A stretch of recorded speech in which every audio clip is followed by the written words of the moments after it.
Thank you, thank you, thank you. Wow, wow, what a beautiful place. So nice to be here, the Majestic Theater in Boston. The subject of this special that I would like to present to the world is called the power of intention.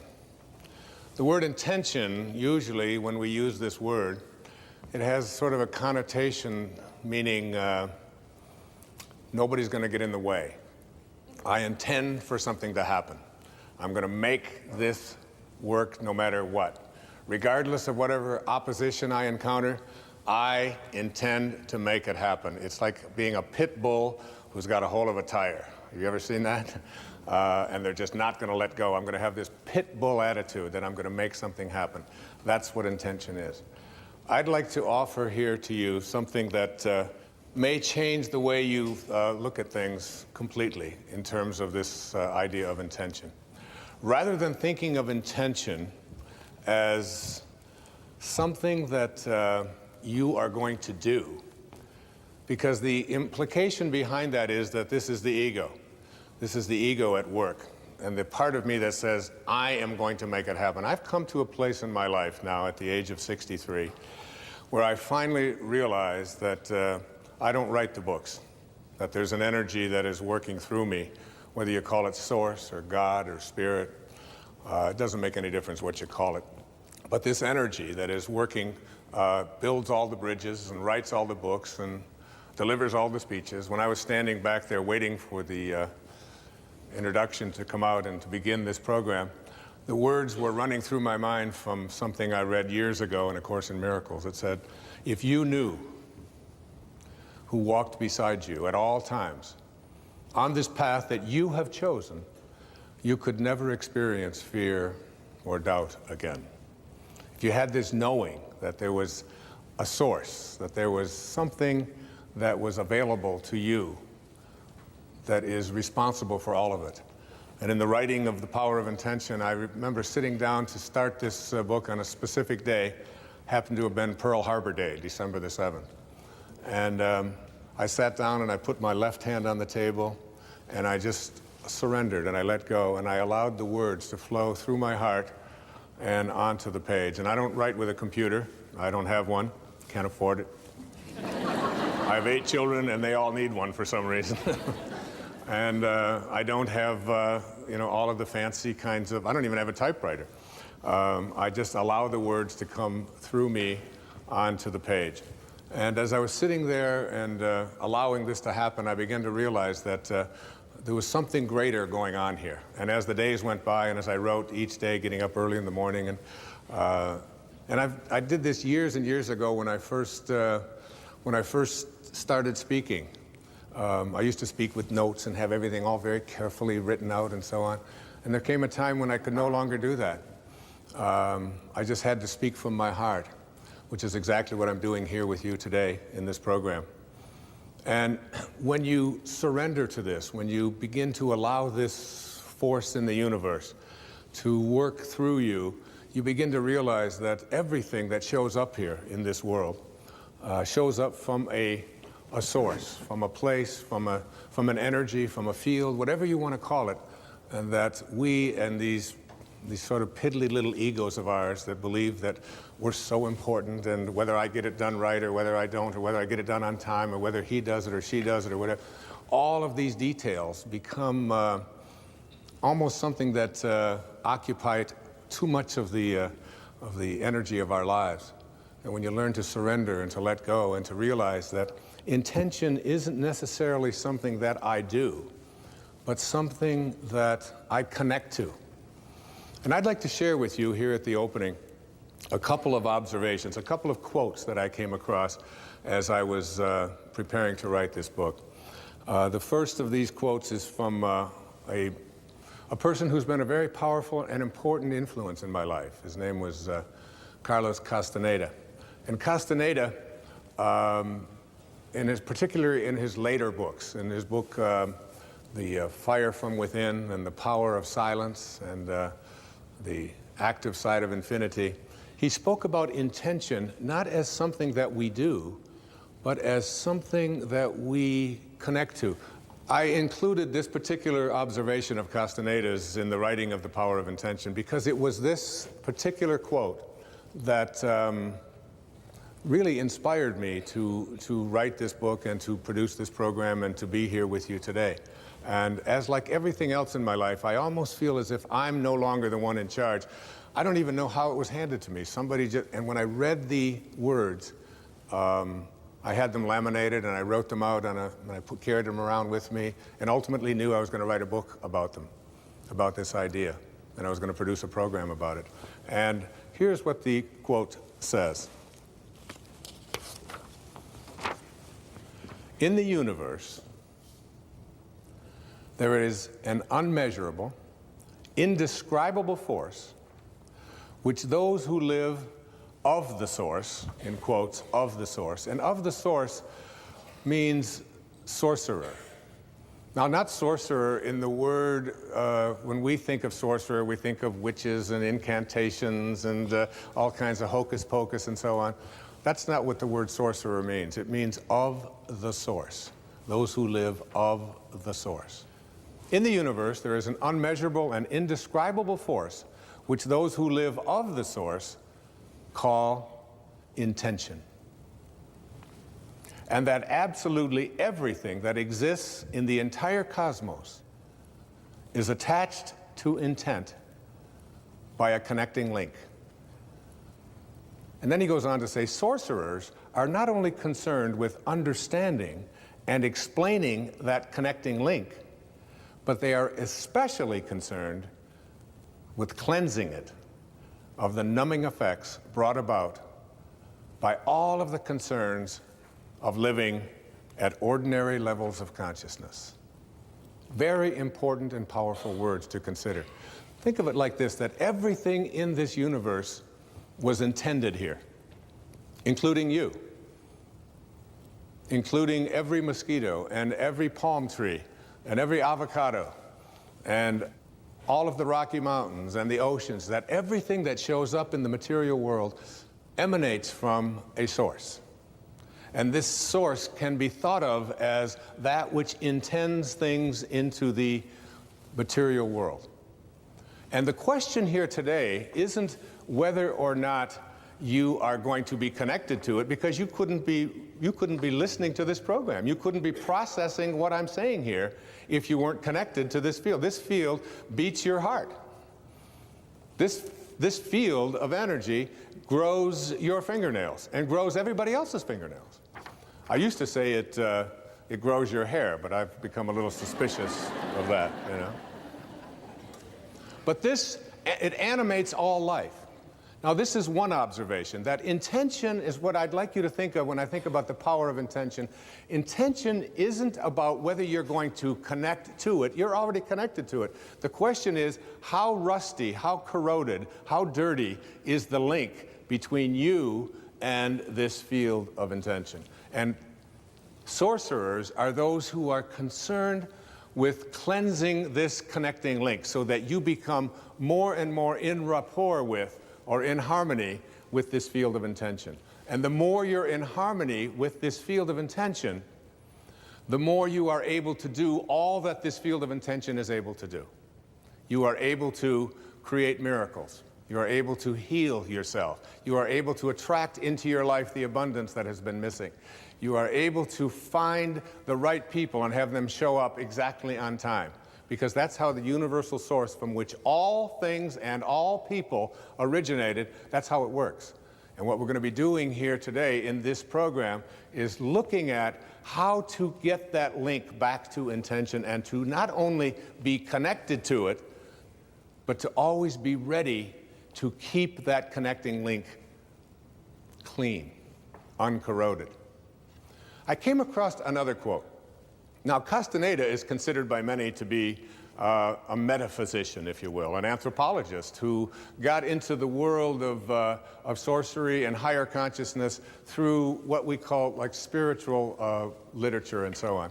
There's another man whose observations I came across that I want to share with you. And his name is Max Planck. Now, you may be saying, who is Max Planck? Max Planck was given the Nobel Prize in Physics many years ago in Stockholm for his work on the atom. He, along with Einstein, was considered to be one of the greatest scientific minds on the planet. Now, these are the people who need hardcore data. They don't want to hear about hocus pocus and sorcerers and connecting to intention and all of these kind of things. It has to be something they can measure, they can see. These are the people who are what we call operating out of the left brain. And that is not in any way a criticism. It's something that allows us to make great scientific explorations and advances, of course, as people. And the study of the atom is something that can be used not only to make atomic bombs, but it can also be used to power all of the needs that we have on the planet for energy if it were put into the proper context. So here's what Max Planck had to say. As he accepted the Nobel Prize, these were his words. As a man who has devoted his whole life to the most clear-headed science, to the study of matter, I can tell you, as the result of my research about atoms, this much. There is no matter as such. All matter originates and exists only by virtue of a force which brings the particle of an atom to vibration and holds this most minute solar system of the atom together. We must assume, now listen to a greatest scientist on the planet, we must assume behind this force the existence of a conscious and intelligent mind. This mind is the matrix of all matter. Now, that is very, very powerful evidence. One of the things that really intrigues me is this idea, and I heard it many, many years ago. I'm not even sure of the original source where I heard it, but it goes like this. When you change the way you look at things, the things you look at change. Albert Einstein once observed that you have the most fundamental and major decision that you have to make in your life is this.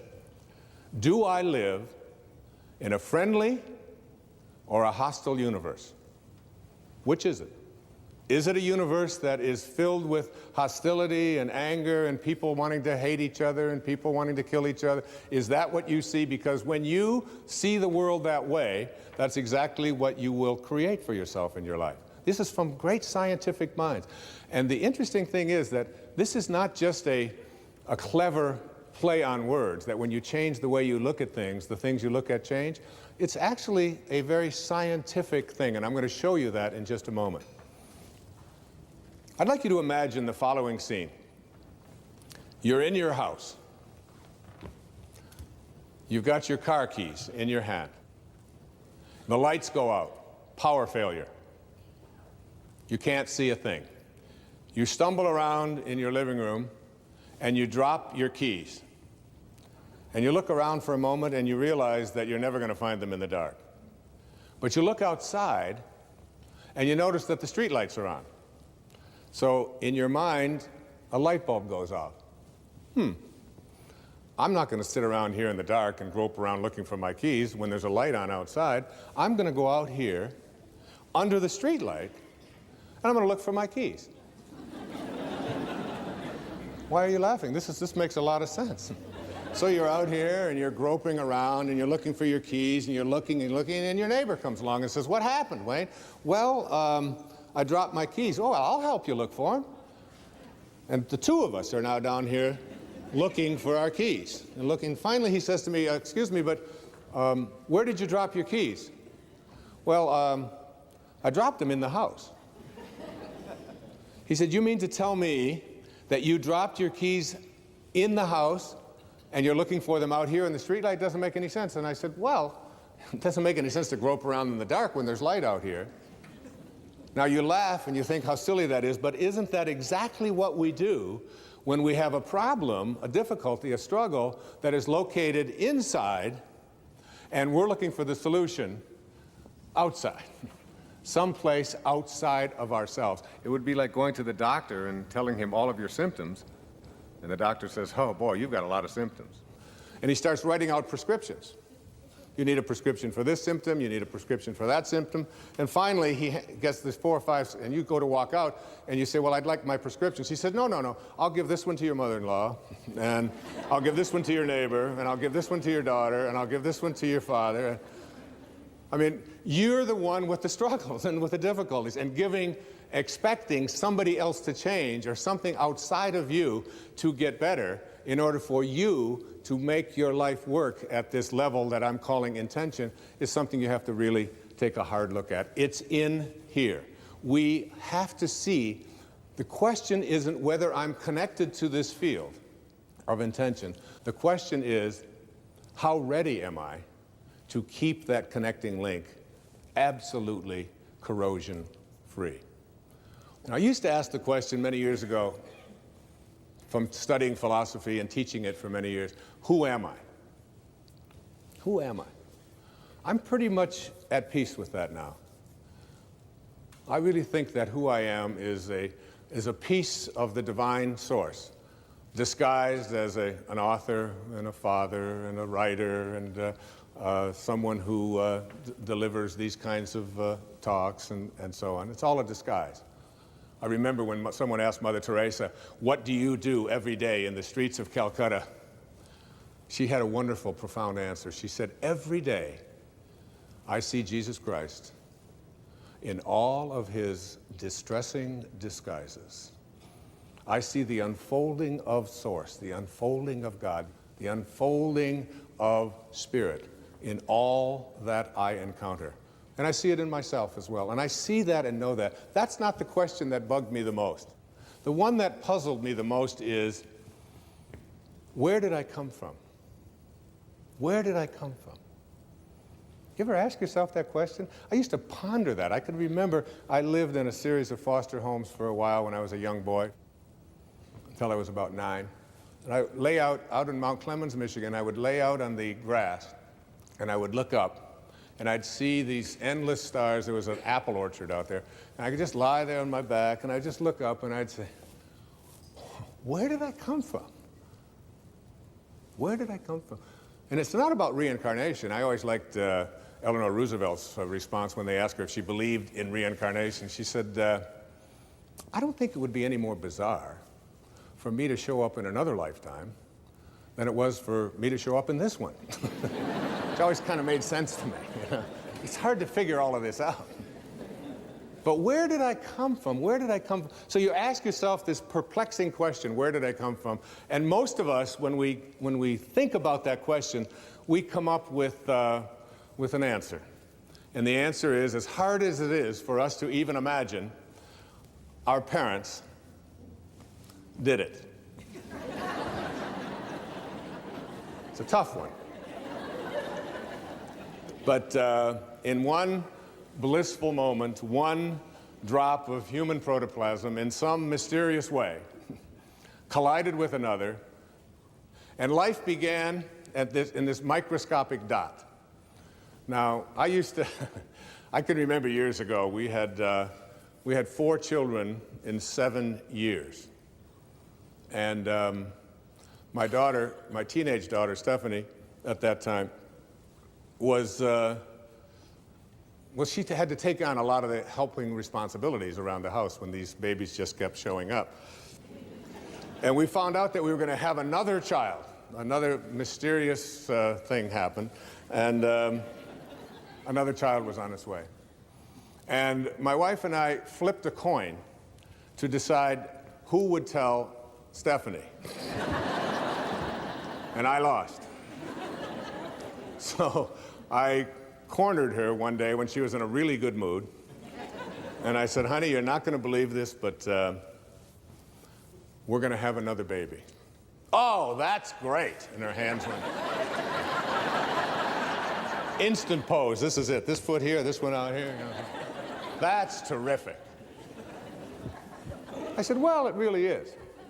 I said, and you should probably be glad that we didn't have the same attitude that you have when we found out about you. She said, yes, but how do you think it feels? I said, well, why don't you tell me? She said, no, Dad, how do you think it feels to be the only kid in junior high school who has parents who like to do it?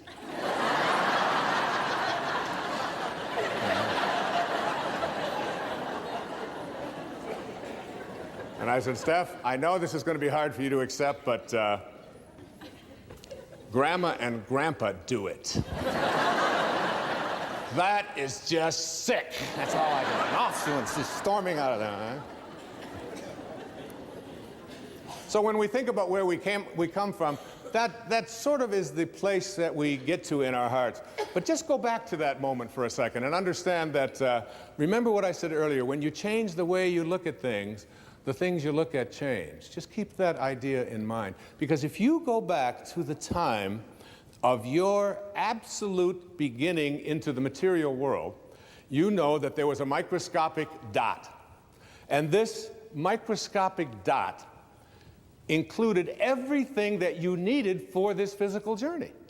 And you can't even see it with a microscope. It's just too mysterious and too mystical to even contemplate, isn't it? That something as tiny as you could get 1 million of them on the head of a pin, contains everything that you needed for this physical journey. Everything. Your birth was in there. The shape of your eye is in there. Your height is in there. The color of your skin is in there. I hold a hair up on the pillow and I say, and I've had this experience several million times, what held it in yesterday? And you must ask that question, like, what held them up yesterday, don't you? Or why was it black yesterday and it's gray today? Where did that one come from, or whatever? And all of these changes are in this microscopic dot. So what I'd like to do just for a few seconds here is to go back to take the microscopic dot that is your beginnings, in which there's a future pole that is created, every face and every body and everything in here, and everyone out there watching today, in that one instant, miraculous moment, everything that you needed for this physical journey was in there. Too hard to comprehend, you just accept it. So now we take the dot, and we look at the dot and we say, let's find the origin of the dot that began me. And you put it under a microscope, and you turn up the magnification, and what you see as you turn up this magnification is you see molecules. And inside of those molecules are mostly particles, and these particles are all flitting about, and there's mostly just empty spaces in there. And you take one of these particles out, and we call them atoms. And you put this atom, looking for your source, looking for where you began, and you put it under another atomic microscope, turn up the magnification even stronger, and what do you discover as you turn up the magnification? You discover that it's just more empty spaces and more particles with new names. Protons, electrons, neutrons, croutons, whatever you want to call them, right? We memorized them in junior high school, right? So you take one of these electrons, and you're just looking for your source. Where did I come from? You turn up the magnification on this electron microscope, and what do you see? More spaces and more particles, all flitting about, a dance, this huge dance. And you take one of those and you turn up the magnification, and what you have are new particles with new names called quarks. We're now looking at quantum physics, the study of the behavior of matter at the tiniest levels. And we're just looking for our source. So finally we take one of those quarks, and these quarks are really weird. My friend Deepak Chopra has often said to me, Wayne, he said, quantum physics is not only stranger than you think it is, it's stranger than you can think. Because you take a tiny little subatomic particle and observe it, and the fact is that the nature of your observing changes what you're observing. If you look at it in a certain way, it becomes one thing. If you turn away, it becomes something else. It's truly a scientific fact that when you change the way you look at things, the things you look at change.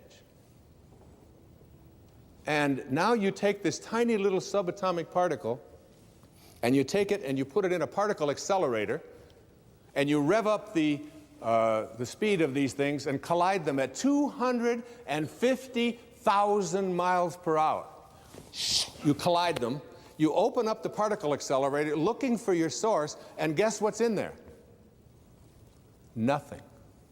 No thing. That the dot that began you originated from a field of energy that has no boundaries, no beginnings, no ends. It's infinite. It's an infinite potential. And the question that I have for you is, if you can get this, that you didn't begin with that particle because particles themselves do not create more particles. St. Paul put it this way in the New Testament, that which is seen hath not come from that which doth appear. They talked a little strange in those days, all right? What that means is that everything that we see in the material world doesn't originate in the material world. It's the spirit that gives life. The flesh counts for nothing. If the shape of your eye can be in an energy field that has no boundaries, no form, no materialness to it, why not the shape of your life? Why not everything that you are destined to become? Why can't that be a part of this energy field as well? That you showed up here from a field that I call intention.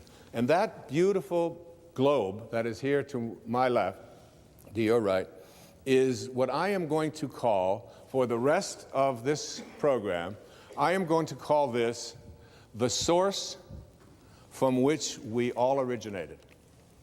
That every particle that shows up on this planet, and that's what Max Planck said, and that's what Carlos Castaneda said, and that's what every metaphysician said, that's what all of the great spiritual teachings on this planet say, that our source is spirit. It is something other than the physical. And if you had a set of magical binoculars, and you could look at that field, what I'm going to describe in this program is what that field would look like.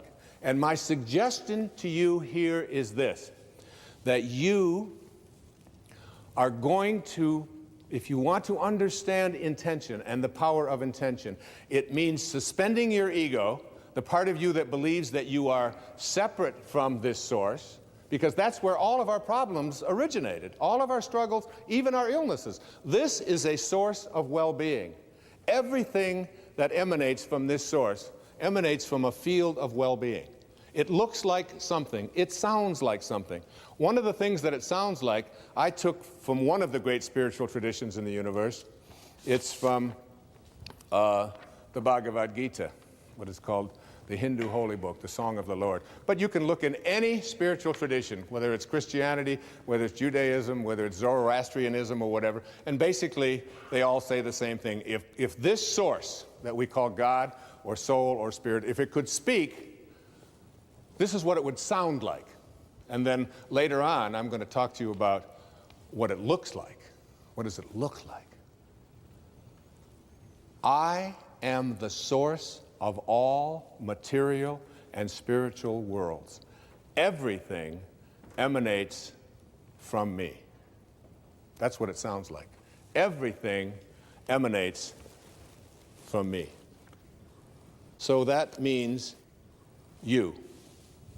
And that's why the words, with God all things are possible, means that when you find in your heart a way to reconnect to this, and remember what I talked about in those opening quotes, that this field of intention is a field that is only corroded because we take on something that separates us from the source. And that is called the ego. And the ego is really nothing more than an idea that we carry around. It's the source of virtually all of our problems.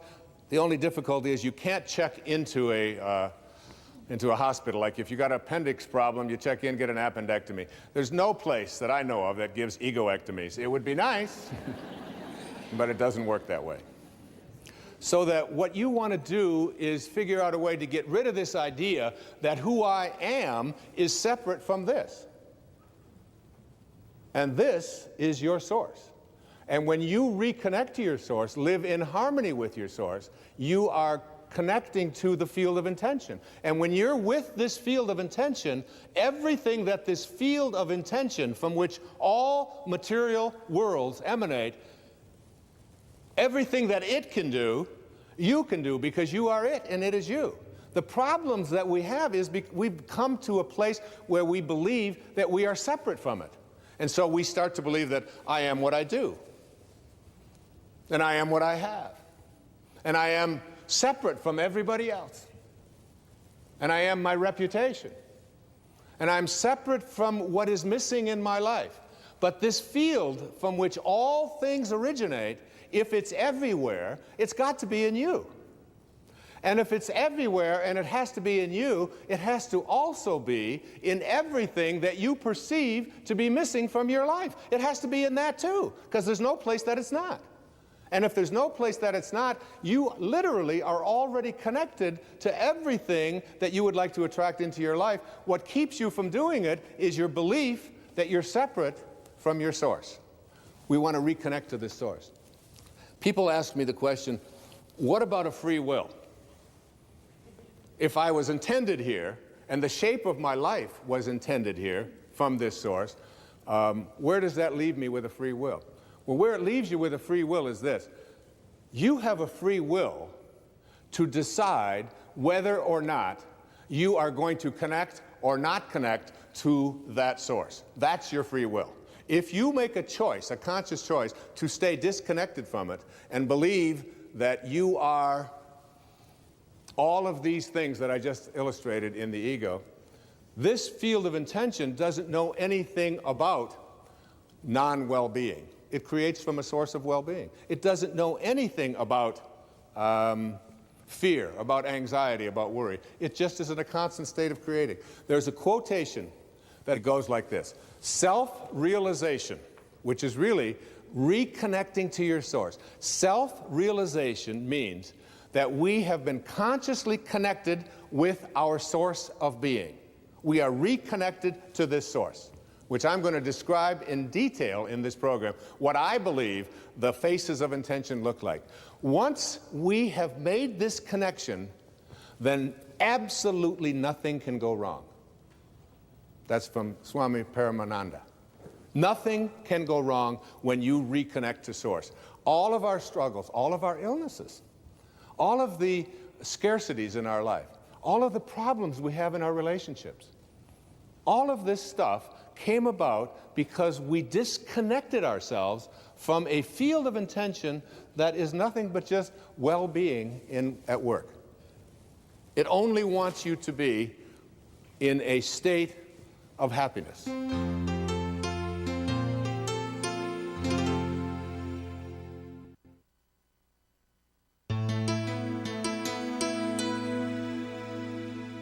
I said in a book that I wrote many years ago called Gifts from Icus, there is no way to happiness. Happiness is the way. You're not going to find it in something outside of you. It is, and it's like when you understand this and get this, connecting to intention means something that's very powerful to you.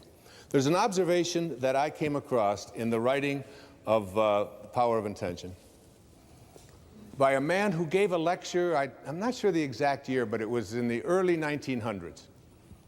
His name was Thomas Troward. And he gave a series of lectures on mental science at Edinburgh in Scotland, called the Edinburgh and Dorey Lectures. And one of those observations, one of those quotations was this. I really love this. He said, "The law of flotation was not discovered by the contemplation of the sinking of things." Isn't that great?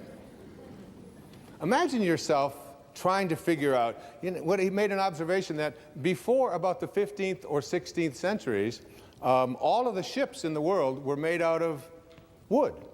And why do you think they made ships out of wood for so many centuries? Because when you put wood in water, what happens? It floats. And our conclusion was, the law of flotation must be, you want things to float, make them out of things that float. But now we have realized that in studying the law of flotation, that it has nothing to do with what the material is made out. It has to do with the amount of water that is being displaced. So now all the ships of the world are made out of stuff that doesn't float, and yet they float. We're celebrating now, at this time in our history, the flights, the 100-year anniversary of Orville and Wilbur Wright over in Dayton, Ohio. Imagine the law of flight being discovered by two brothers contemplating the staying on the ground of things. So what we want to do is figure out a way to reconnect ourselves to surrounding ourselves with this idea that we are already connected to everything that we need for everything in our life. We've just separated ourselves by believing that we're something that we're not. In a book that I wrote a few years back called 10 Secrets for Success and Inner Peace, which was part of a PBS special, one of those secrets is called treasuring your divinity. Treasuring your divinity. And I came across this observation, and I was writing some notes on what I'm just talking about, on contemplating things. Listen to these words. We know that by the very nature of the creative process, which is what intention is about, learning to create the life that you want, the world that you want, the people that you want, the excitement that you want, the health that you want, everything. We know that by the very nature of the creative process that we are one with this originating spirit. And therefore, we are also one with all of its principles. Whatever this is like, whatever it sounds like, whatever it thinks like, whatever it looks like, we are one with it. And consequently, we are one with its infinite personality. We are not here as human beings having spiritual experiences. We are all spiritual beings having human experiences. All of us. We are all infinite. And therefore, our contemplation of this source, as the power which we want, gives us the ability to use that power. And the way that we use this process is to contemplate ourselves as surrounded by the conditions which we want to produce. Keep that in mind. Underline that. Surround yourself internally with the conditions, contemplate them, which you want to produce.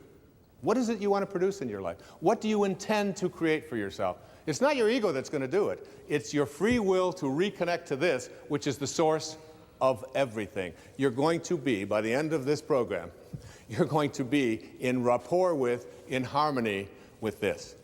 If you call my cell phone, pick up the phone. I'm not going to give that number, but if you were to call this number, this is what you would get as a message from me.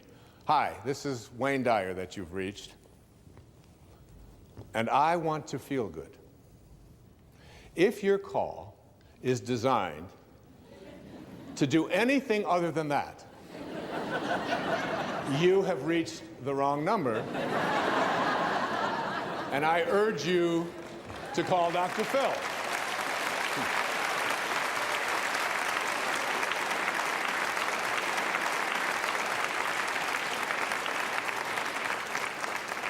But feeling good is perhaps the most important thing that I can talk to you about here in cleaning up this link.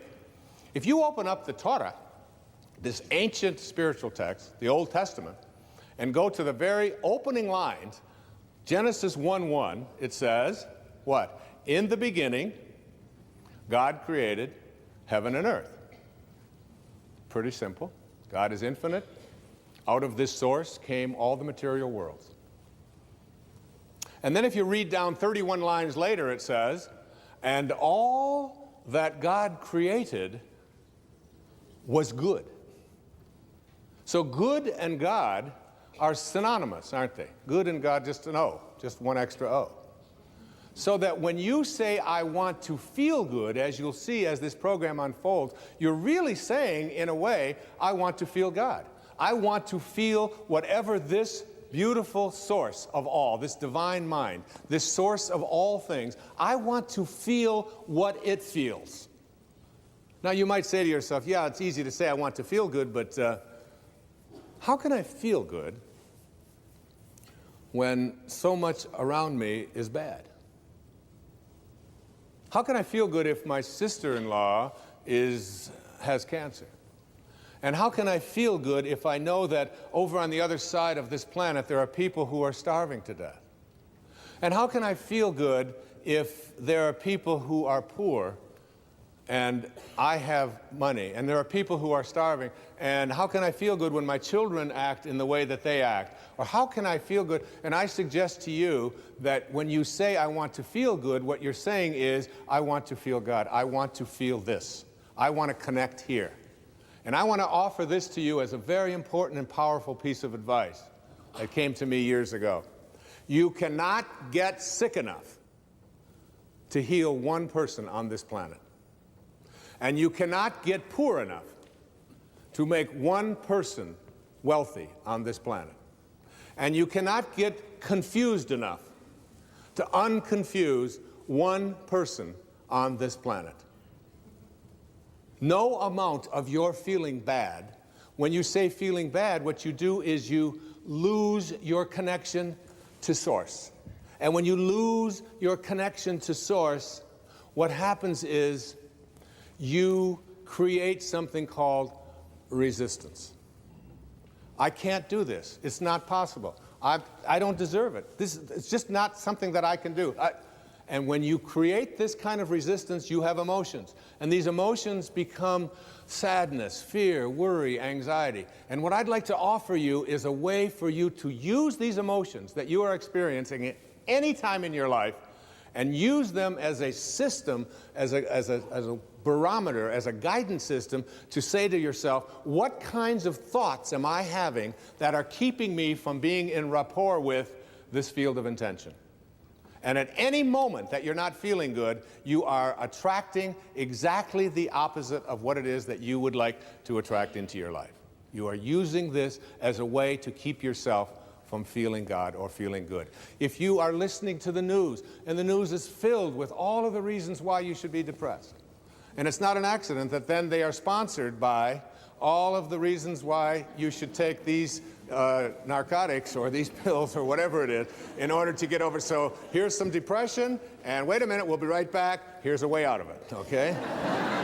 I saw a commercial the other day. I don't even know what it was for. Some guy gets up in the morning, and he's going out to get clams. And he's going out clamming in the morning, and he's successful at getting the clams. He walks off, and he's got his clams. And I think, and then they say, call your doctor to see if you need some of this clam-finding miracle drug. There's a drug out there that'll help you find clams if this happens to be one of your problems. All right? And there's something out there, and now we're being told to call our doctors. Do I need the orange pill, the green pill, the purple pill? Do I need this one? I saw so-and-so reading it, and she was skating on the ice, and I want to skate on the ice and do it. And it's like it's an endless progression of this. It's one of the reasons that I put so much of my energy into public television. Because when I watch the evening news, when I watch Jim Lehrer on the evening news on PBS, which is the only news that I watch, I don't get bombarded with all of the reasons why. And I also get sort of either side of this thing. I don't just get a one-sided view of it. And it's like it's an energy system. I'd like to say to you here that my idea about connecting to intention has certain obstacles to getting there. And I just want to very briefly go through what those obstacles are and then move into what it is that you need to do to understand what this field looks like and what you can do to stay connected to it. Keeping in mind these words, I want to feel good. I know my beautiful daughter, who will be singing in a little while, Sky, she was working on a music project. And she had come to me and she said, she was going to school at the University of Miami. And she said, Dad, would you mind if I dropped out of school? And since I have been a person who has never, ever listened to any advice that adults ever gave me throughout my life about what I should do with my life, because I believe it's something that you have to own yourself, I said, why? And she said, well, I want to sing. I've always just wanted to sing. It's the only thing that's in my heart is singing. And what I've discovered, she said, is that I can't sit in classrooms anymore in my junior year and be told how to sing by people who are not singing.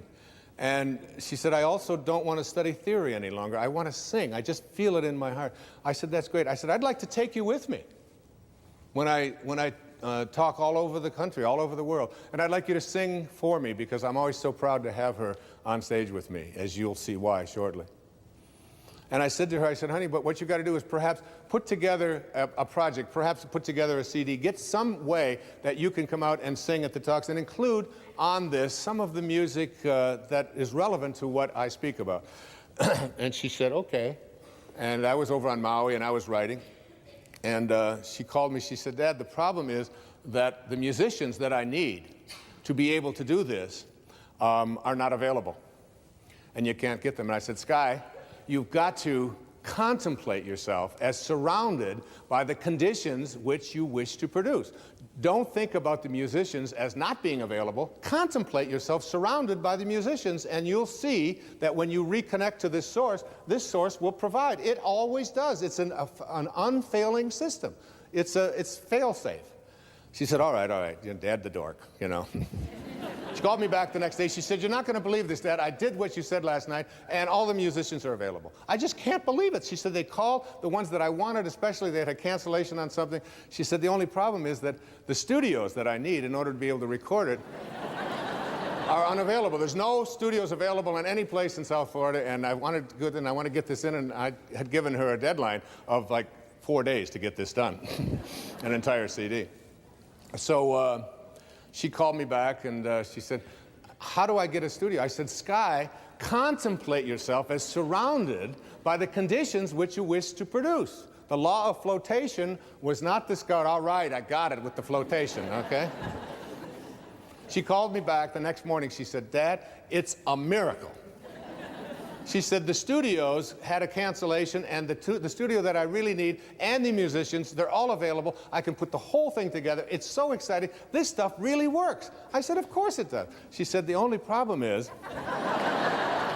that it costs quite a bit of money to pay these musicians and to have the studio time. I said, Sky, honey, you've got to contemplate yourself as surrounded by the conditions which you want to produce. She said, that's why I'm calling you.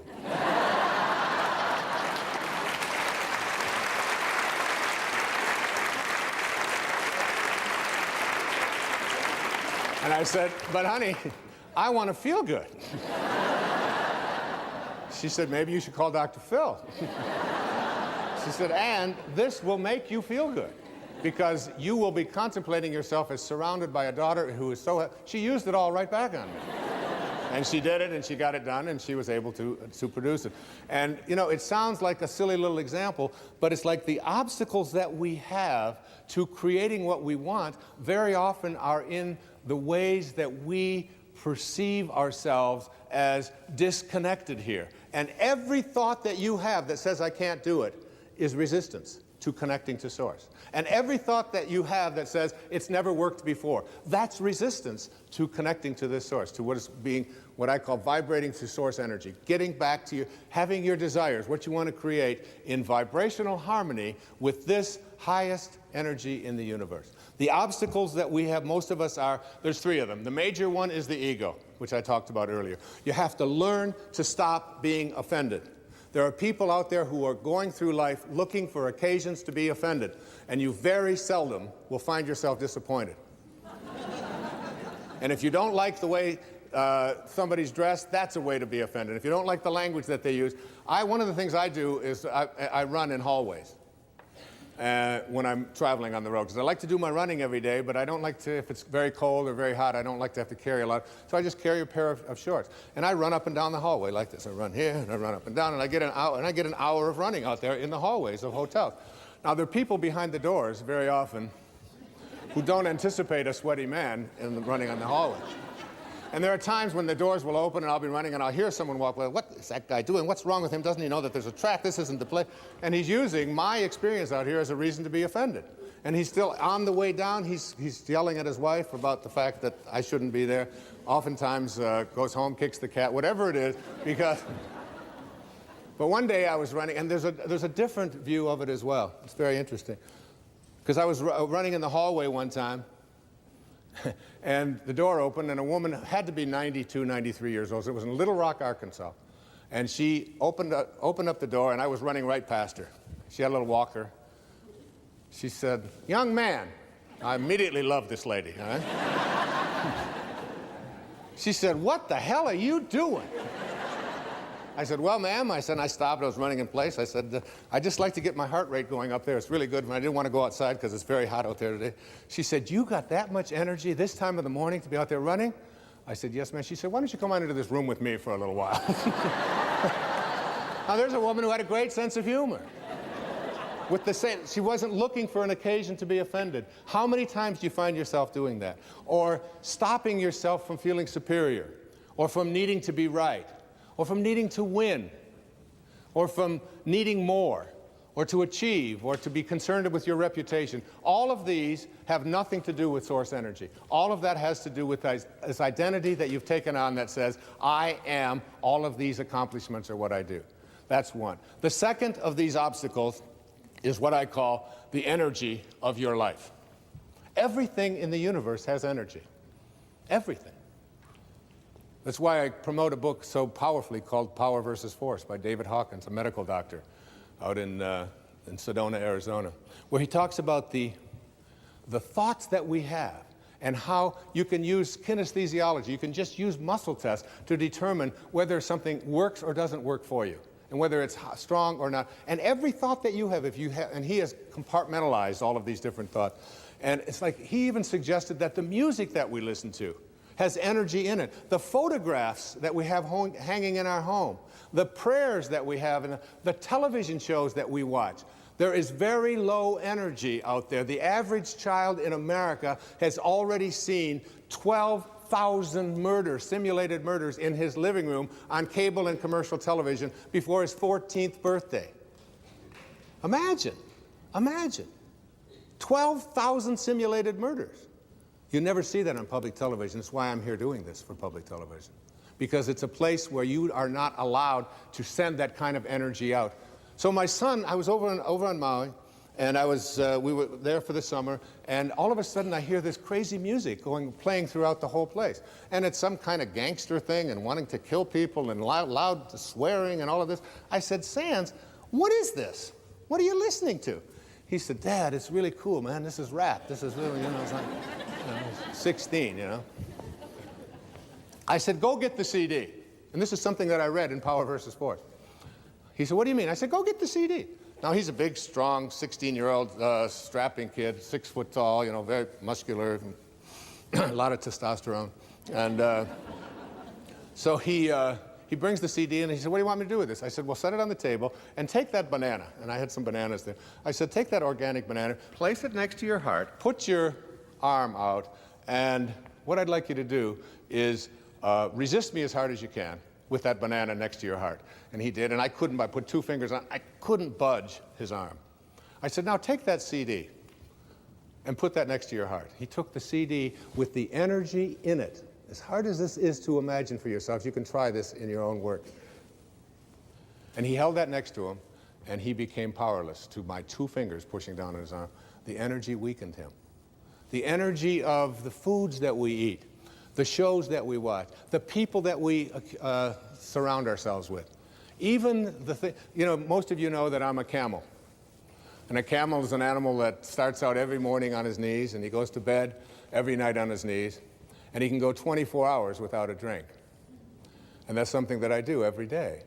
I go 24 hours without a drink. And it isn't because I labeled myself as an alcoholic or anything like that. I was told by a very powerful and important teacher that if you want to reach the levels that I would like you to be able to understand, where you can literally do a somersault into the inconceivable and see yourself as capable of attracting and healing and being able to create abundance, if you want to be able to be all that you can be, he said, you've got to stop putting substances into your body that are deteriorating the body and deleterious to the health of your body. And he said, alcohol just happens to be one of those things. So I don't take a particular moral position on it. I did it because I didn't want that energy into my life.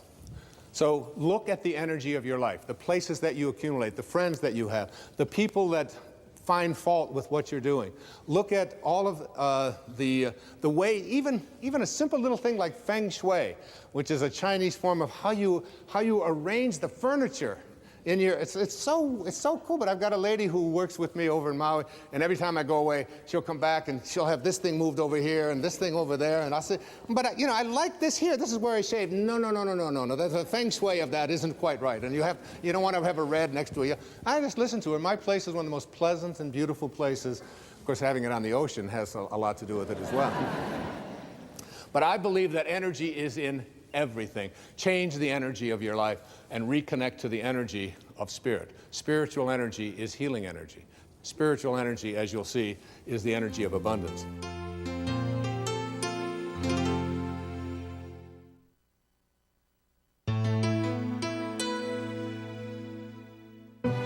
This program was made possible by contributions to your PBS station from viewers like you.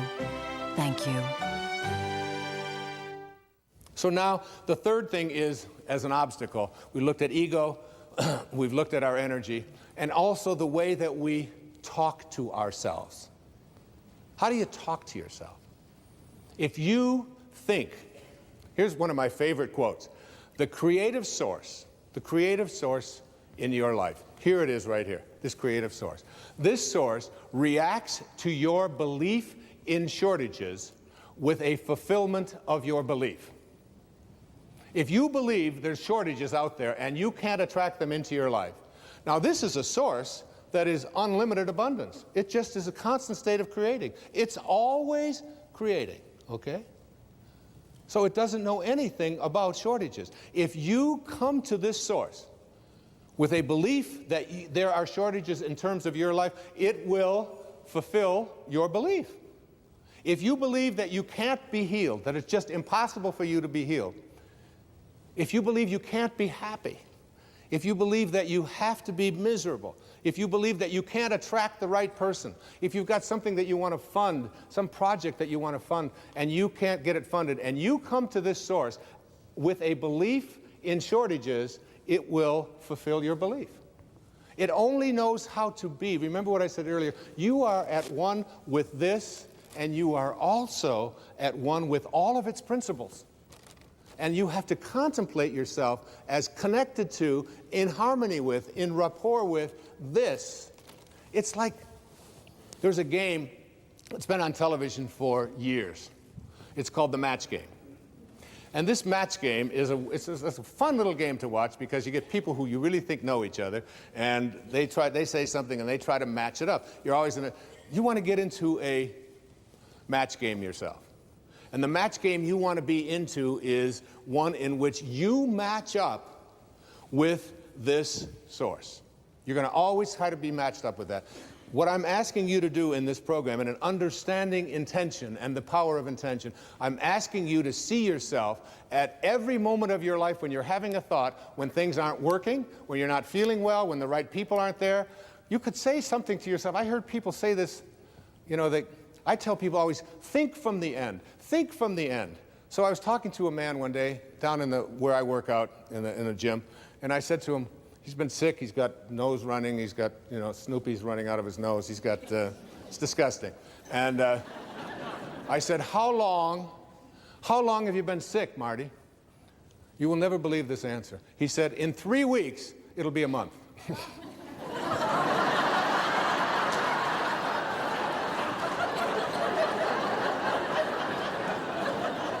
What kind of thinking is that? I was changing plane in Dallas one time, and there was about 8 minutes to go before I had to make a connection, and the woman next to me, she said, I'd really appreciate if I could just step in front of you because I'm going to make my connection. She said, you're going to have to change trains and get to another terminal. She said, there's no way that you can make your connection. She's still in Dallas. I think from the end. I see myself as already connected to that which I want to attract into my life. And if it doesn't work out for some reason, I don't use blame, I don't get anger, I just simply say to myself, this is the way it is supposed to be. And I'm at peace with it. I choose to be at peace because this is peace. You want to watch the resistance. What kind of self-talk do we have? If you think about what is missing in your life, and you talk to other people about what is missing in your life, and you share a lot with what's missing in your life. I'm missing the right person. My soulmate has never showed up, you know. I'm missing the money. I don't have them. And you talk about all the things that are missing in your life. Here's your connection to Source. Remember, you're always connected. The question is, are you ready to stop living at ordinary levels of consciousness? Are you willing to live at a spiritual level of consciousness in which you are in rapport with that which provides everything? So if you're thinking about what's missing and you go to this universal source asking to have fixed what is missing in your life, you'll have your belief in what's missing continue to be refocused for you. In the Old Testament it says, as a man thinketh, so is he. If you think about what is missing, don't be surprised if you keep attracting what's missing into your life. If you think about what always has been, then don't be surprised if what always has been is what keeps showing up in your life. Because thoughts are energy. And the thought of it's always been this way and there's nothing I can do, resistance. What emotion am I feeling? Frustration. I want to change that. What is my guidance system? I'm going to see how in harmony am I with this energy of Source, with the energy of intention. How in harmony with it am I? The source of all doesn't know anything about things being missing. There's nothing missing in this universal source. And you emanated from that. You are a piece of that. If you're always thinking about what they want for you, and there's no shortage of them, they're called relatives. I'm going to write a book someday that's going to be called Your Friends Are God's Way of Apologizing for Your Relatives.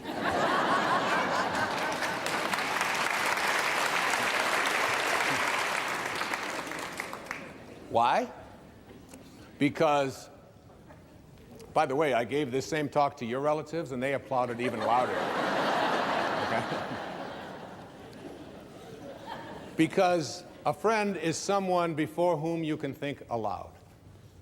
A friend is not someone who makes demands on you and tells you what you should be doing or what you shouldn't be doing. There are very often, because we believe that we're related to people, we have talk, and then what happens with us is that we start talking to other people about what they want for us. And we despise what they want for us. We get angry at them for even wanting that for us, and then we get surprised when what they want for us keeps showing up. See, self-actualizing people, Abraham Maslow once said, the difference between self-actualizing people, the highest functioning people, and everybody else is that self-actualizing people must be what they can be. Self-actualizing people must be what they can be. What can you be? What can you be? And I'd like to suggest to you that if you look, I'm going to take a pair of magical binoculars now. And I'm going to take these binoculars and I'm just going to assume that I am now looking through these magical binoculars at my source, where I came from. The question I asked at the very beginning, where did I come from? The answer to that is, I came from a field of energy, and a particle was formed out of that field that became everything I needed for this physical journey. My birth and my death were all in there. My height, the color of my skin, the hair falling out, all of the things that are taking place in this physical body were all handled there. But they were also handled before that source hit the world of material. And when I shift and understand that what I came from, what I'm looking for here, I'm looking to see, what does it look like? What does this look like? I call these in the book, in The Power of Intention, I call them the faces of intention. The 7 faces of intention. And any time in your life when you are not in harmony with these 7 faces, you are stopping the miraculousness, the miracle, the mystical mystery that you are, that not only decided the shape of your eye before it became a particle, but decided the shape of your life as well. You came here from a field of energy that has no limits.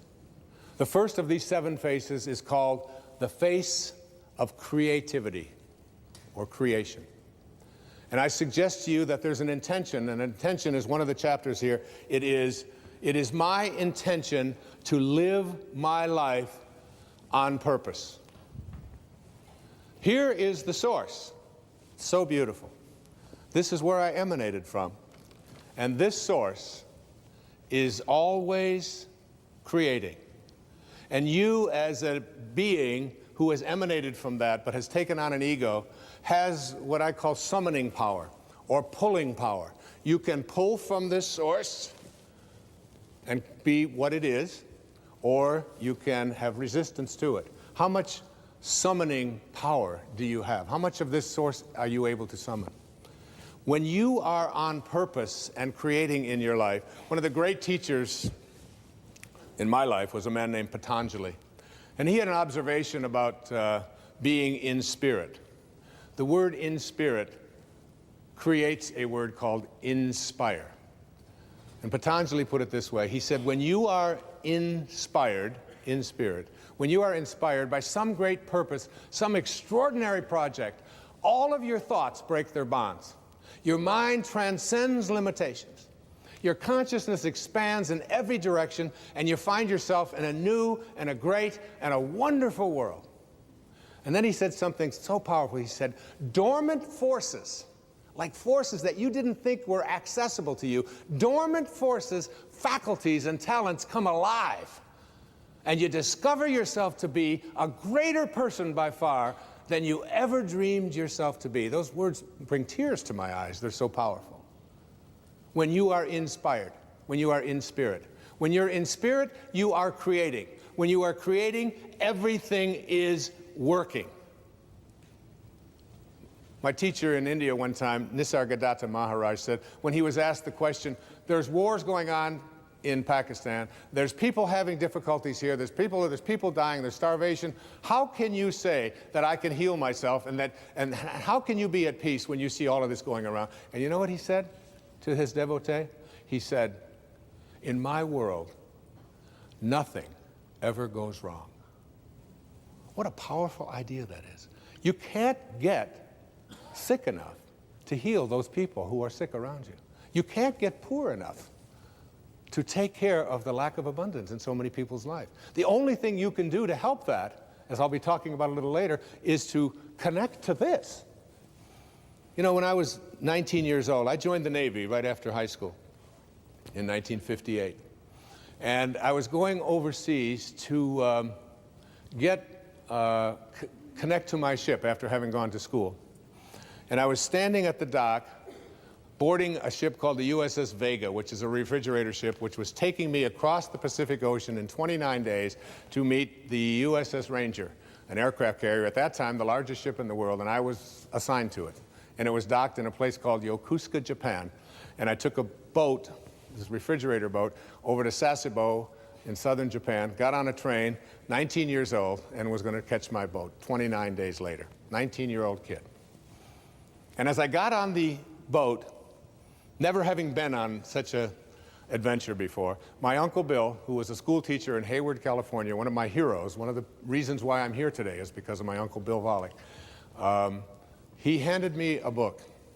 And it was a collection of short stories by a man named Leo Tolstoy.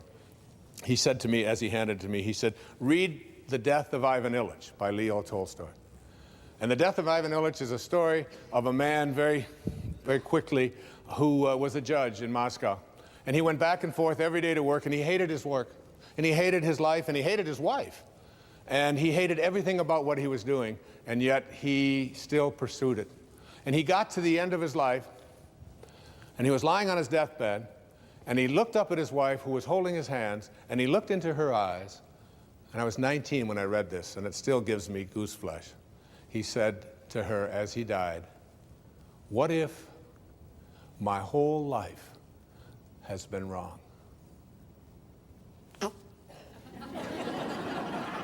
And I took out a pad of paper, and I wrote down my first of my 10 secrets for success in inner peace. And I started a journal at that time, and it said, Dear Wayne, don't die with your music still in you. Don't die with your music still in you.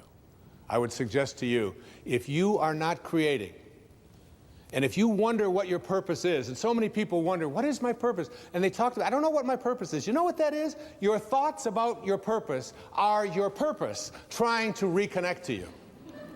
Like if you want to quit smoking, And people say, oh, it's such a hard thing to do. Well, of course, that's resistance. And then, you know, who wants to do hard things when easy things like smoking are available?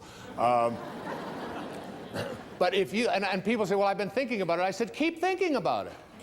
Just keep thinking. You want to lose weight? Keep thinking about it. Put your attention on it. Surround yourself with those kind of thoughts, because the thinking about it process is a part of your connecting to it. Eventually, you will connect to it and you will begin to act upon what those thoughts are. But you got to start by thinking about it.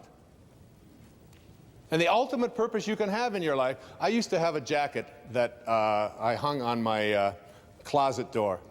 And the jacket had all of the pockets ripped off. I took a razor blade to all the pockets, because someone had once said to me that the last jacket you wear doesn't need any pockets. So, because you're not taking anything with you in your pockets, all right? So every time I'd walk into my closet and I'd look at this tattered jacket with no pockets in it, it was a reminder, you're going to have to wear a jacket someday that doesn't need any pockets, all right? And so what do you do with your life? Your life is like a parenthesis in eternity. You show up from an infinite source. You materialize. You're a particle. Everything you needed for this life is in it. And then you close parentheses. What can you do with your life? You can't take anything with you. You came from nowhere, N-O-W-H-E-R-E. You show up in now here, N-O-W-H-E-R-E. It's all the same, just a question of little spacing. And where do you think you're going? Back to, you ain't going nowhere. You're going nowhere. From nowhere to now here to nowhere, it's all the same. The only thing you can do with your life is give it away. When people say to me, what is it that I can do with my life? What is my purpose? My answer is always the same. Find a way to be of service. Find a way, whatever it is. Doesn't matter if you're serving ice cream cones in Alaska. It doesn't matter if you're raising horses in Montana. It doesn't make any difference. I had a woman come to me one time who wanted to adopt a child in Moldova. I had to look it up. Moldova. She saw this little face on a program on one of the stations there. I think it was on a PBS station. And she couldn't get that face out of her. She became on purpose. She began to live her life on purpose. She went to Moldova and brought home her little son. And it's like, whatever it is, when you are of service, if you're giving your life away, and if you don't know how to do that, you suspend your ego. You understand that living on purpose means there's no accidents, that you're aligning yourself with purpose. You ignore other people when they tell you what you should be doing. That's what Ivan Illich didn't do. You just ignore it. You don't have to have a fight about it. You can say, thank you for sharing. I appreciate that. It's very helpful. I've never thought of that before. I'll consider that. That's how you handle all conflict. Can I join up with this source energy, or can't I? As soon as you start striking out, you're off of purpose. You have to contemplate yourself surrounded by the conditions you want to produce. That's the first phase of intention.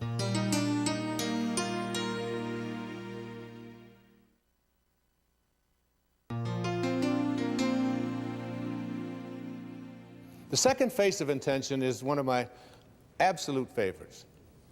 I call it the face of kindness.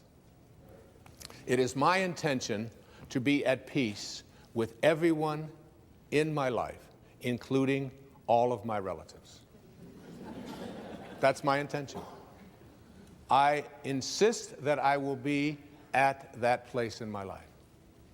And so how do you do that? You have to, again, look at the resistance, look at the thoughts, and suggest to yourself, I am going to be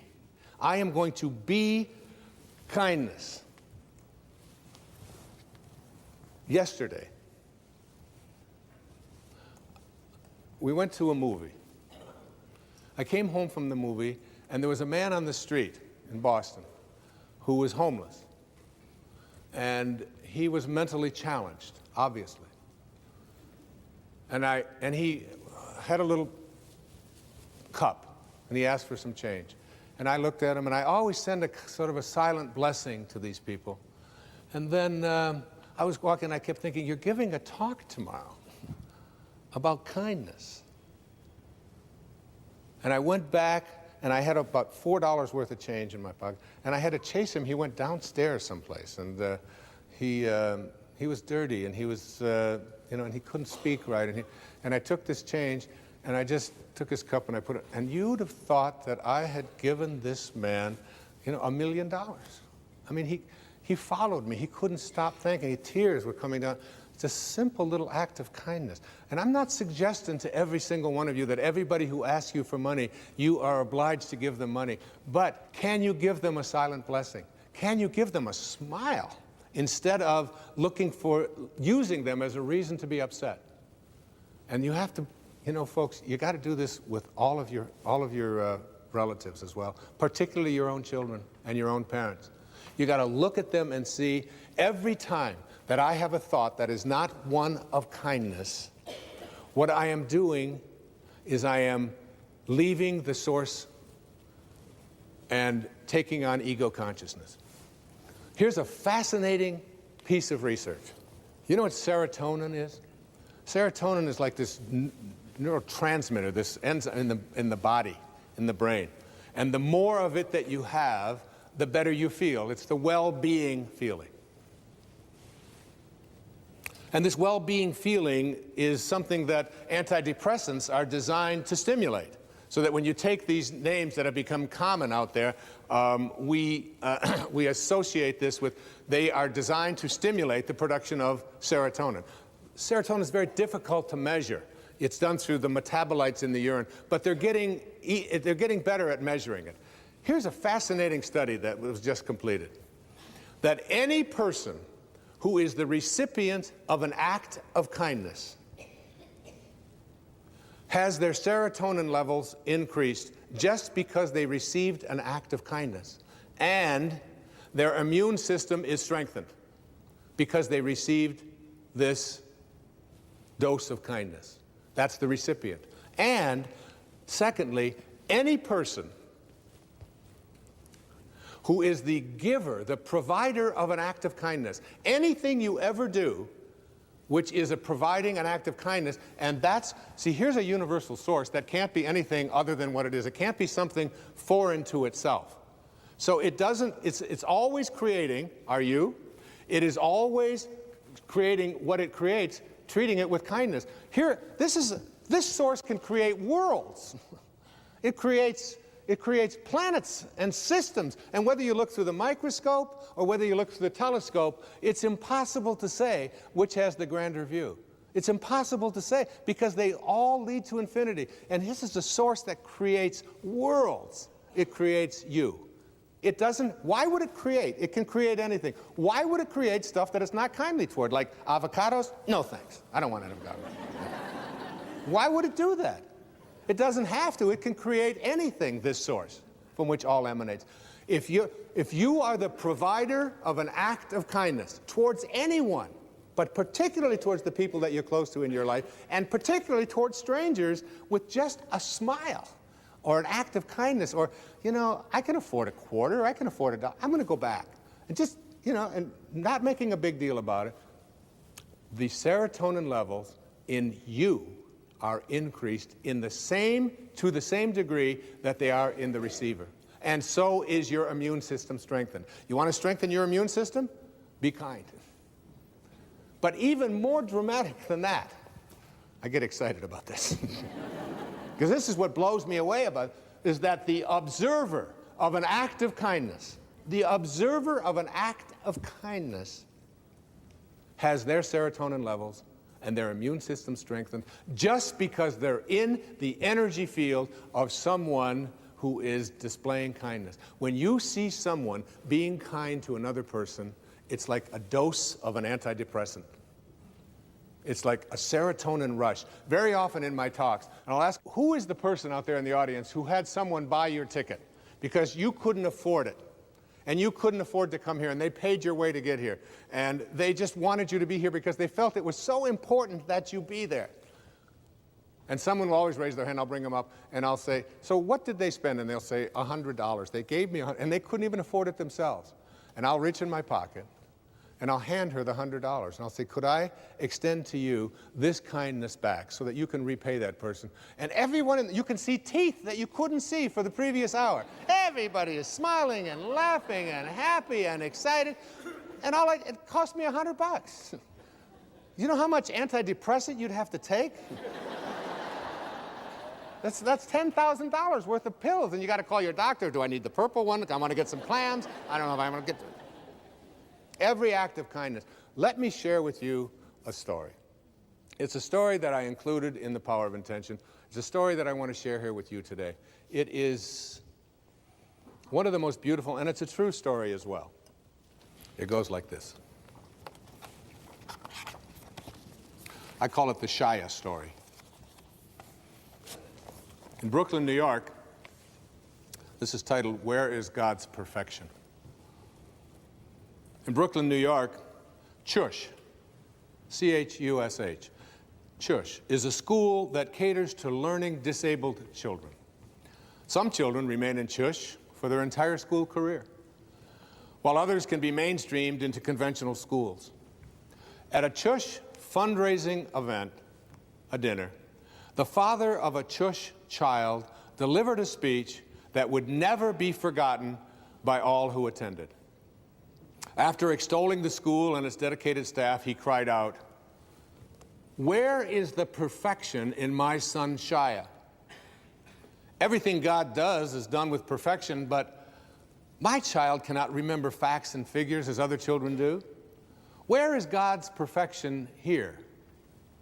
The audience was shocked by the question and pained by the father's anguish and stilled by the piercing query. "I believe," the father answered, "that when God brings a child like Shia into the world, the perfection that he seeks is in the way people react to this child." He then told the following story about his son Shia. One afternoon, Shia and his father walked past a park where some boys Shia knew were playing baseball. Shia asked his father, "Do you think they'll let me play?" Shia's father knew that his son was not at all athletic and that most boys wouldn't even want him on their team, but Shia's father understood that if his son was chosen to play, it would give him a sense of belonging. And as you know, Maslow's highest level of consciousness is on that pyramid is a feeling of belonging. And Shia never felt that way.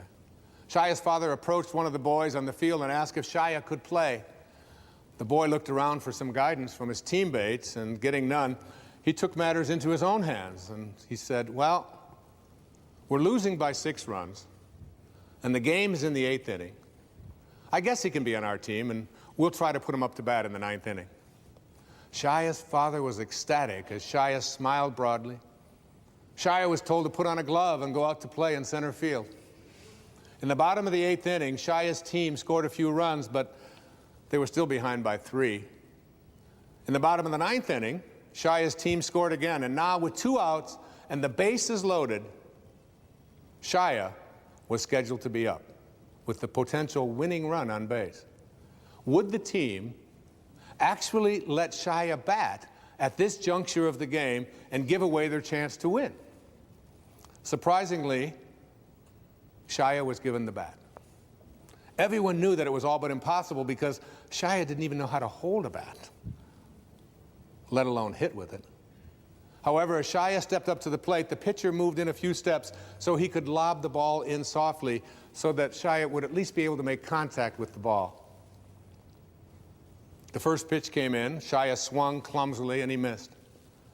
And then one of Shia's teammates came up out of the dugout, and together, he and Shia held the bat and faced the opposing pitcher, waiting for the next pitch, the two of them.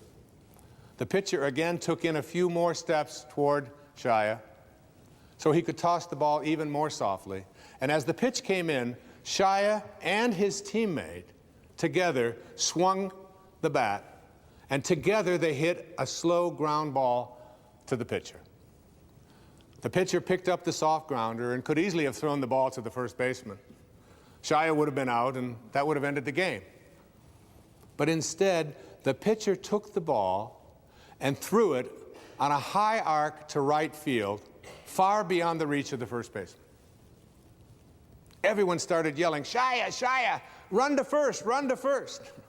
Never in his life had Shia run to first.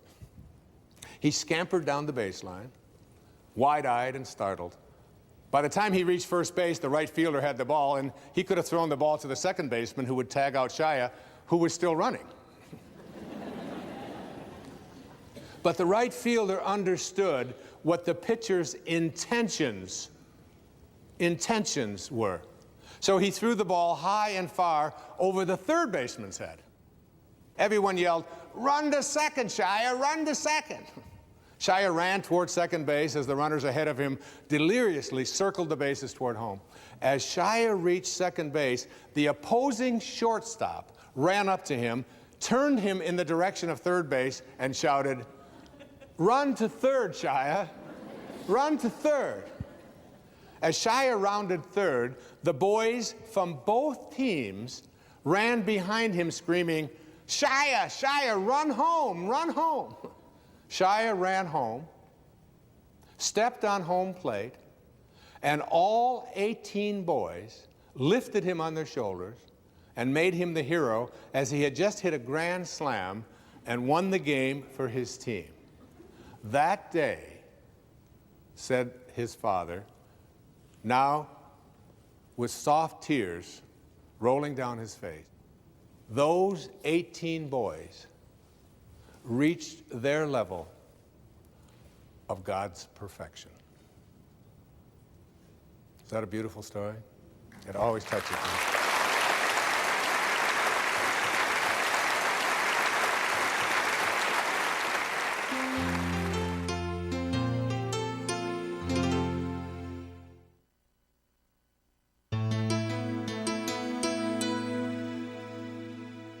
Creativity, kindness, the first two faces of intention.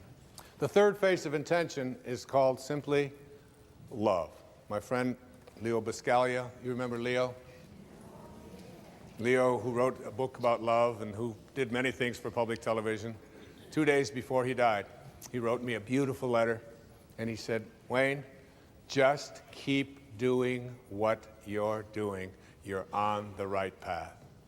And he said, "The sun is always shining behind the clouds. Stay connected." That was from my friend Leo Buscaglia, who I hardly knew, but he wrote about love, and he talked about it on PBS, many, many years ago, decades ago now. My intention, and I wrote a chapter on this, is called, "It is my intention to respect myself at all times." Your view of the world really depends upon how much you respect yourself. How much love do you have for yourself? When you trust in yourself, you're trusting in the same wisdom that created you. When you fail to trust in yourself, when you fail to love yourself, you are denying your own divinity, and therefore attracting the exact opposite of what this source is. This is a source of love. It is a source of great respect. It doesn't create anything that it doesn't have a loving feeling toward. If you don't have that feeling of love toward yourself, you can't extend it outward, for who can give away what they don't have for themselves? Who can do that? I've often used the metaphor of an orange. If you squeeze an orange, you get out of it orange juice. Why? It's an orange. That's what's inside. And when you squeeze you, someone puts pressure on you, says something about you that you don't like, and out of you comes anger and hatred and bitterness and tension and fear and anxiety and depression and worry and stress. It's not because of who did the squeezing.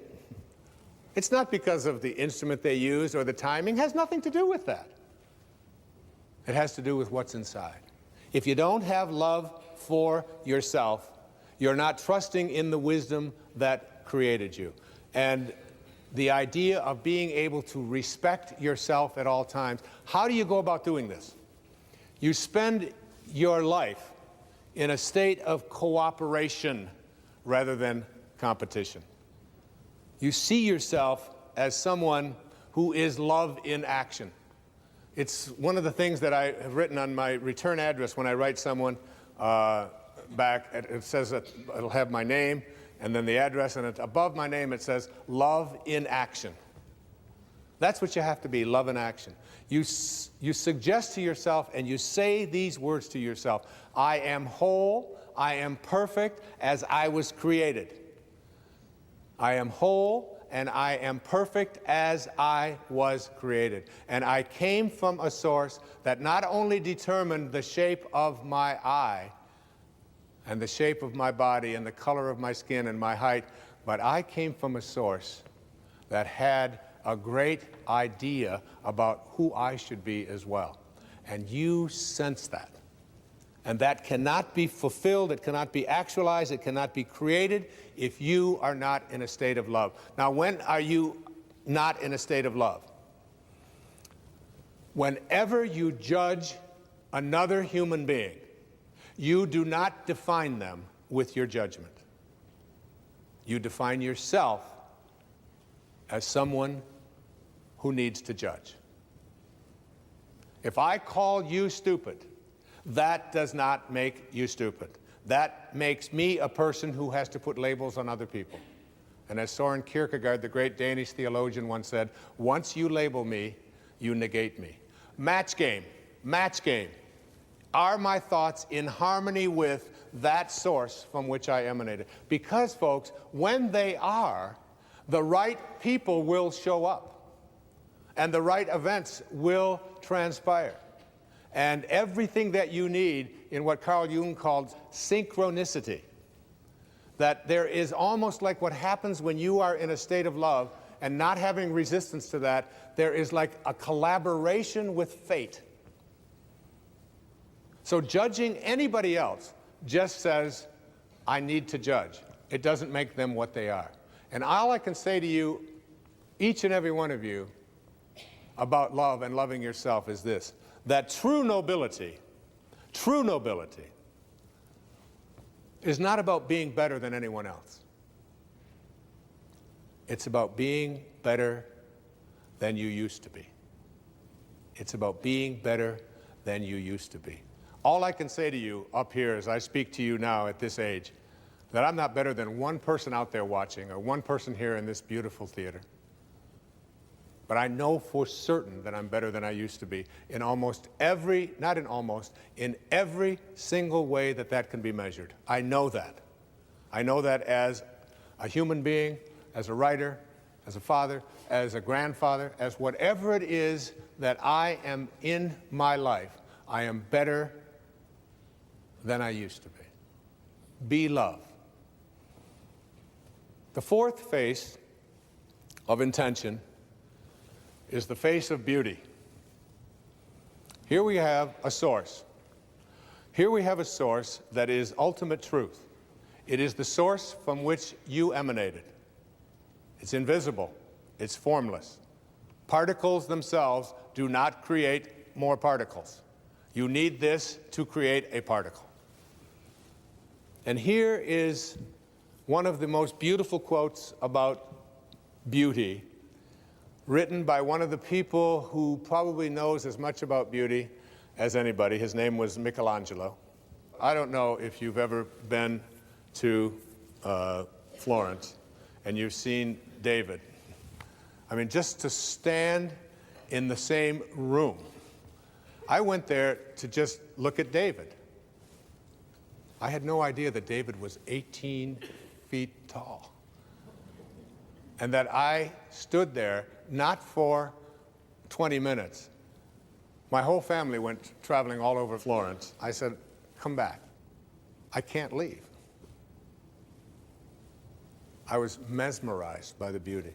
And I always loved what Michelangelo said when they asked him, how could, out of one piece of marble, how could you create something so beautiful? And he said, David was already in there.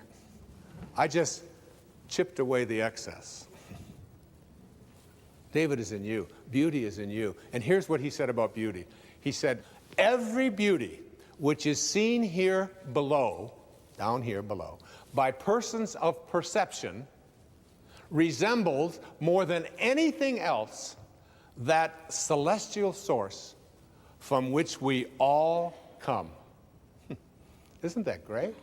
Every beauty that we see resembles more than anything else that source. We're talking about source, connecting to source, from which we all come. Do you see beauty? Do you see it more or less in your life? Can you find it in a homeless person urinating on the street? Can you find beauty in a cockroach? As you reach higher levels of consciousness, you begin to see, not only do you see beauty everywhere and in everything, you begin to recognize it as truth. One of my favorite quotes that I wrote about, and years ago I wrote a book called Wisdom of the Ages. And it was a collection of 60 essays. We did a public television special on it, and many of you watched it and contributed to PBS from it. And there was a young man, a Victorian poet in England named John Keats. He died at the age of 24. He wrote thousands of poems, many, many essays, 24. And he said these words, and I wrote an essay about it, but I must confess to you, because I'm better than I used to be, I must confess to you that I didn't really understand this quote until I wrote The Power of Intention, until I put together this program here for you. I didn't really fully grasp it. I get it now. I get it. And it's the last line in a poem called Ode on a Grecian Urn. And the couplet goes like this: beauty is truth. See, this is truth. This is the source from which we all emanate. And we leave when we take on an ego. Beauty is truth. Truth, beauty. That is all you know on earth and all you need to know. From one of the greatest poets of his time. Your natural state is beauty, joy, tranquility. I want to experience beauty. And you know, the way to get beauty into your life is to say, I only attract it. And I take the path of least resistance. I take the path of least resistance. What's the path of least resistance? The path that says, I am as closely aligned with this energy as it's possible to be. You know, in 1978, I had a wonderful opportunity, one of the great opportunities of my life. I was invited by an organization called YPO, Young Presidents Organization, to come to Vienna in Austria. It was at the time when erroneous zones and pulling your own strings were topping all the charts, and they invited me to come over and lecture to all these presidents. I was 38 years old and very much in more of an ego mode than I have learned to become in my life.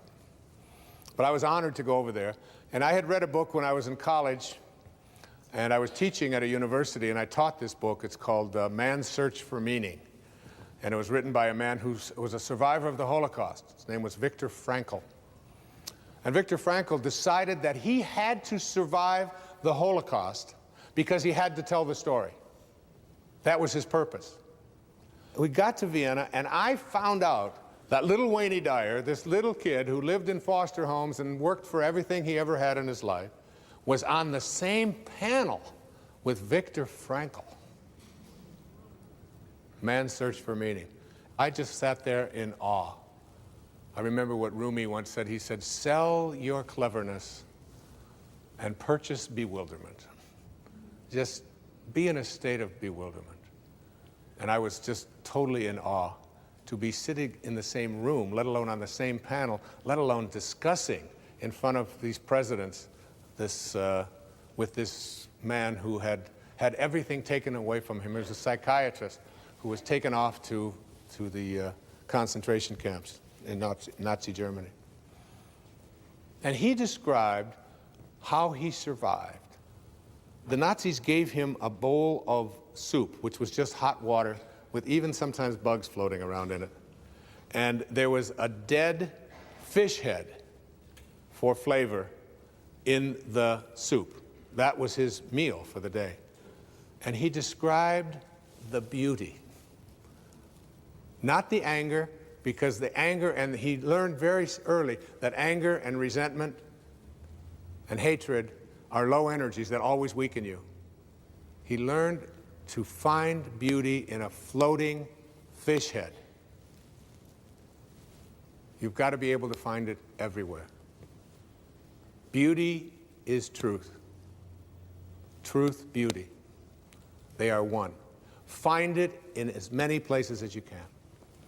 The next face of intention is what I call the face of expansiveness. And the intention that I have for this is, it is my intention to express the genius that I am. I love that Buckminster Fuller once wrote, "Everyone is born a genius, but the process of living de-geniuses you." It does. This source is an expanding source. It's a forming power. You have to be a forming power. You have to be in a state of expansion, a state of seeing yourself in the same way that this universal source sees you. You are a genius. Einstein said that imagination is more important than knowledge. More important than knowledge. He also said something very powerful. He said, all I want to do is to learn to think like God thinks. All the rest is details. It's just details. How much time do you spend in your life on the details? This program is about learning to think, feel, and sound like your source, like source energy. So you have to pay attention within you to all of your inner thoughts that have any doubt in them. Hawkins talks about this in Power versus Force, that everyone that is labeled a genius has something called radical humility. They don't brag about it. They don't talk about how great they are. They just know that they came from a source and they came here to do something. And to me, I mean, I have people that show up in my life who think that because I can get up in front of an audience or because I can sit down and write, that this makes me a genius. And, you know, folks, you know, if my car doesn't start, I open up the hood and I'm looking for on, off. Hoping to find a switch in there. That's just, because otherwise I am completely challenged when it comes to fixing things. And I want it that way. I encourage that, all right? I don't want to be spending my energy fixing screen doors, and I've made that really clear.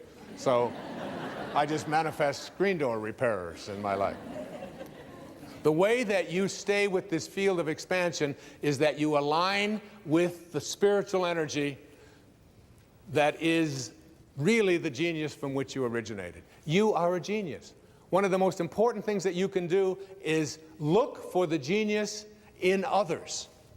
See it in everyone, in everything that they do, and remind them of that. I have 8 children. Every single one of them is a genius in their own way. Every one of them. One of my daughters is, who you'll be hearing in a few moments, is a genius when it comes to taking the microphone and singing. One of my daughters has such power in her ability to get on a horse and to take little children and to show them how to ride a horse. And she looks with her long, flowing blonde hair when she's out there, and she takes these little children, and she just touches my heart, and it's so powerful. And she knows that this is her purpose. Her purpose has something to do. She can't ever stop thinking about anything that doesn't have something to do with horses. Every paper she ever had to write in school has something to do with that. She's her own little genius. I have a son who is who's a surfer, and who's also made up his own language. He speaks a language that he and a few of his friends can do. And I have a brother, my brother David is the same way. He created a language when we were 13 and 14 years old, and I still speak it today. And nobody else understands anything about it whatsoever. If I say Clodopole, Dipeca, or the Beatty Banal, only my kids will know what I'm talking about. There's not a person in the whole country. My brother Dave, watching this, he'll know what I'm talking about. That's a genius. All of my children have this in one form or another. And each and every one of you have that as well. Don't let life de-genius you. You came from a source that creates perfection. This creative source reacts to your belief in shortages with a fulfillment of your belief. So if you believe and know and are certain that you can't attract abundance into your life, but I want to tell you tonight, you tuned in to somebody who knows about abundance. I have always been able to create abundance in my life. When I was a little kid, all the other kids in the places that I lived and so on, and even when we got back at home with my mom, pop bottles. You remember soda pop bottles? You could collect them, little knee-high bottles and Pepsi-Cola bottles and Coca-Cola bottles, and 2 cents if you took them back. I was a master at collecting pop bottles. I could manifest a pop bottle just like that. It was just... We used to have furnaces that had coal in them. And I would go along and I would empty people's ashes that they would set out. So just take it out to the alleys. I would go to the grocery store, and because my imagination was always working on abundance, I would carry groceries out for little old ladies. You know what I'm doing today? Right now? Collecting pop bottles. And taking out ashes. And taking out groceries for little old ladies. Just a bigger stage. See, if I came to this source and said, I don't have enough, this source doesn't know how to react to I don't have enough. This source is an endless supply. It's like the ocean. You can take a 10 million gallon tank to the ocean of abundance, and you can take it out every hour, or you can take a thimble once a year. And the ocean doesn't care. It makes no difference to the ocean because everything returns to this source. Every time I walk, wherever I go, in fact, it happened to me this morning. I found a dime. A dime? That's like major, a dime. That's 10 pennies. That's 5 bottles.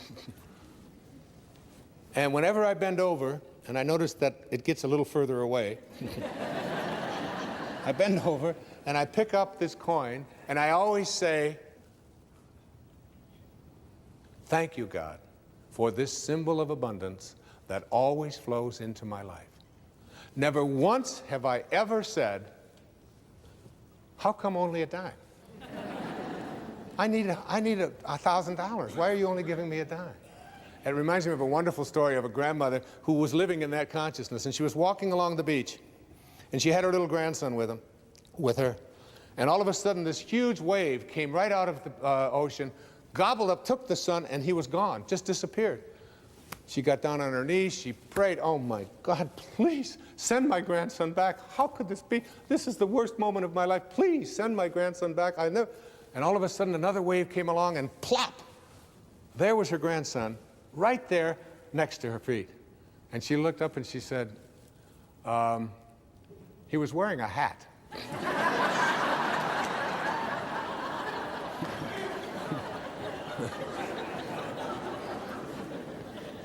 The face of abundance is like you have to come to this source not with what is missing, because it doesn't know. There's nothing missing. This source, which is the source of all, doesn't know about what's missing. When you say, please give me what is missing, it'll just reaffirm your belief in things being missing. You have to come to this source by being abundant, by being in a state of gratitude, by being thankful for all that you are and seeing yourself as attracting more and more of that and being willing to give it away. The final face of these faces, the 7th face of intention, is what I call the face of receptivity. It is my intention to attract ideal people and ideal relationships into my life. This universal source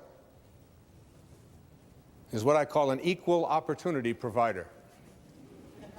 It knows nothing.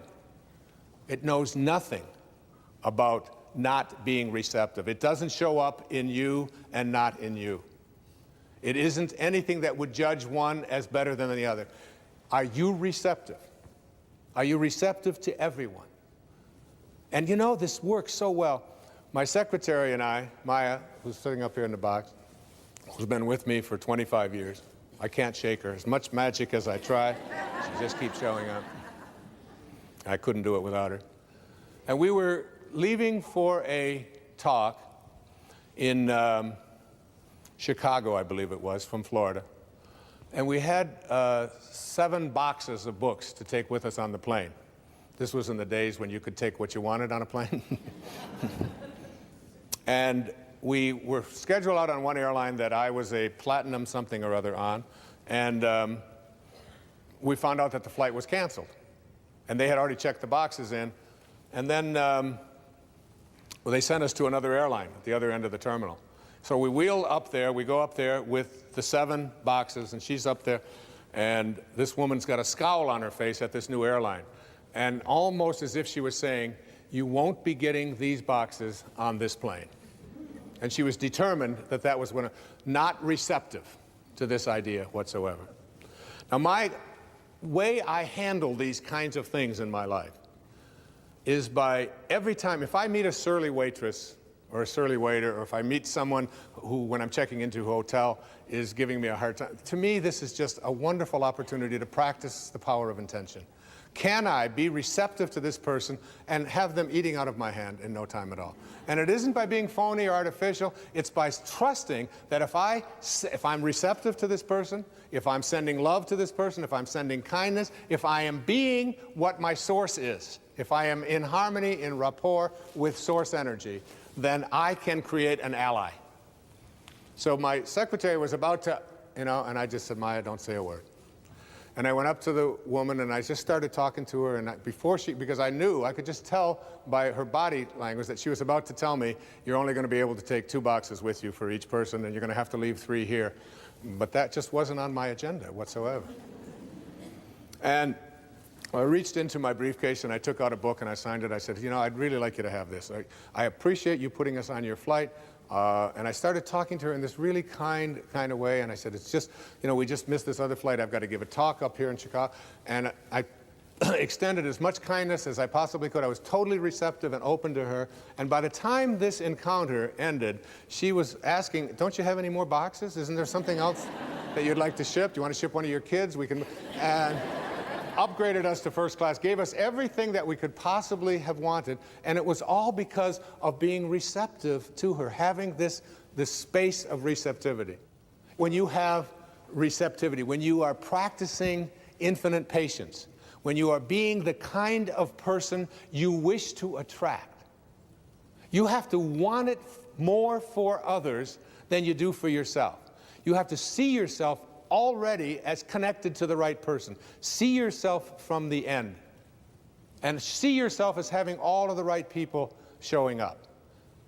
Act as if they're already here. Because that's what the source is. And they are already here.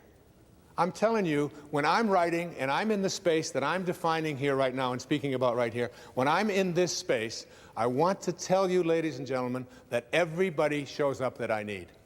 And it almost gets to a point where I get befuddled by it, how beautiful and blissfully it works.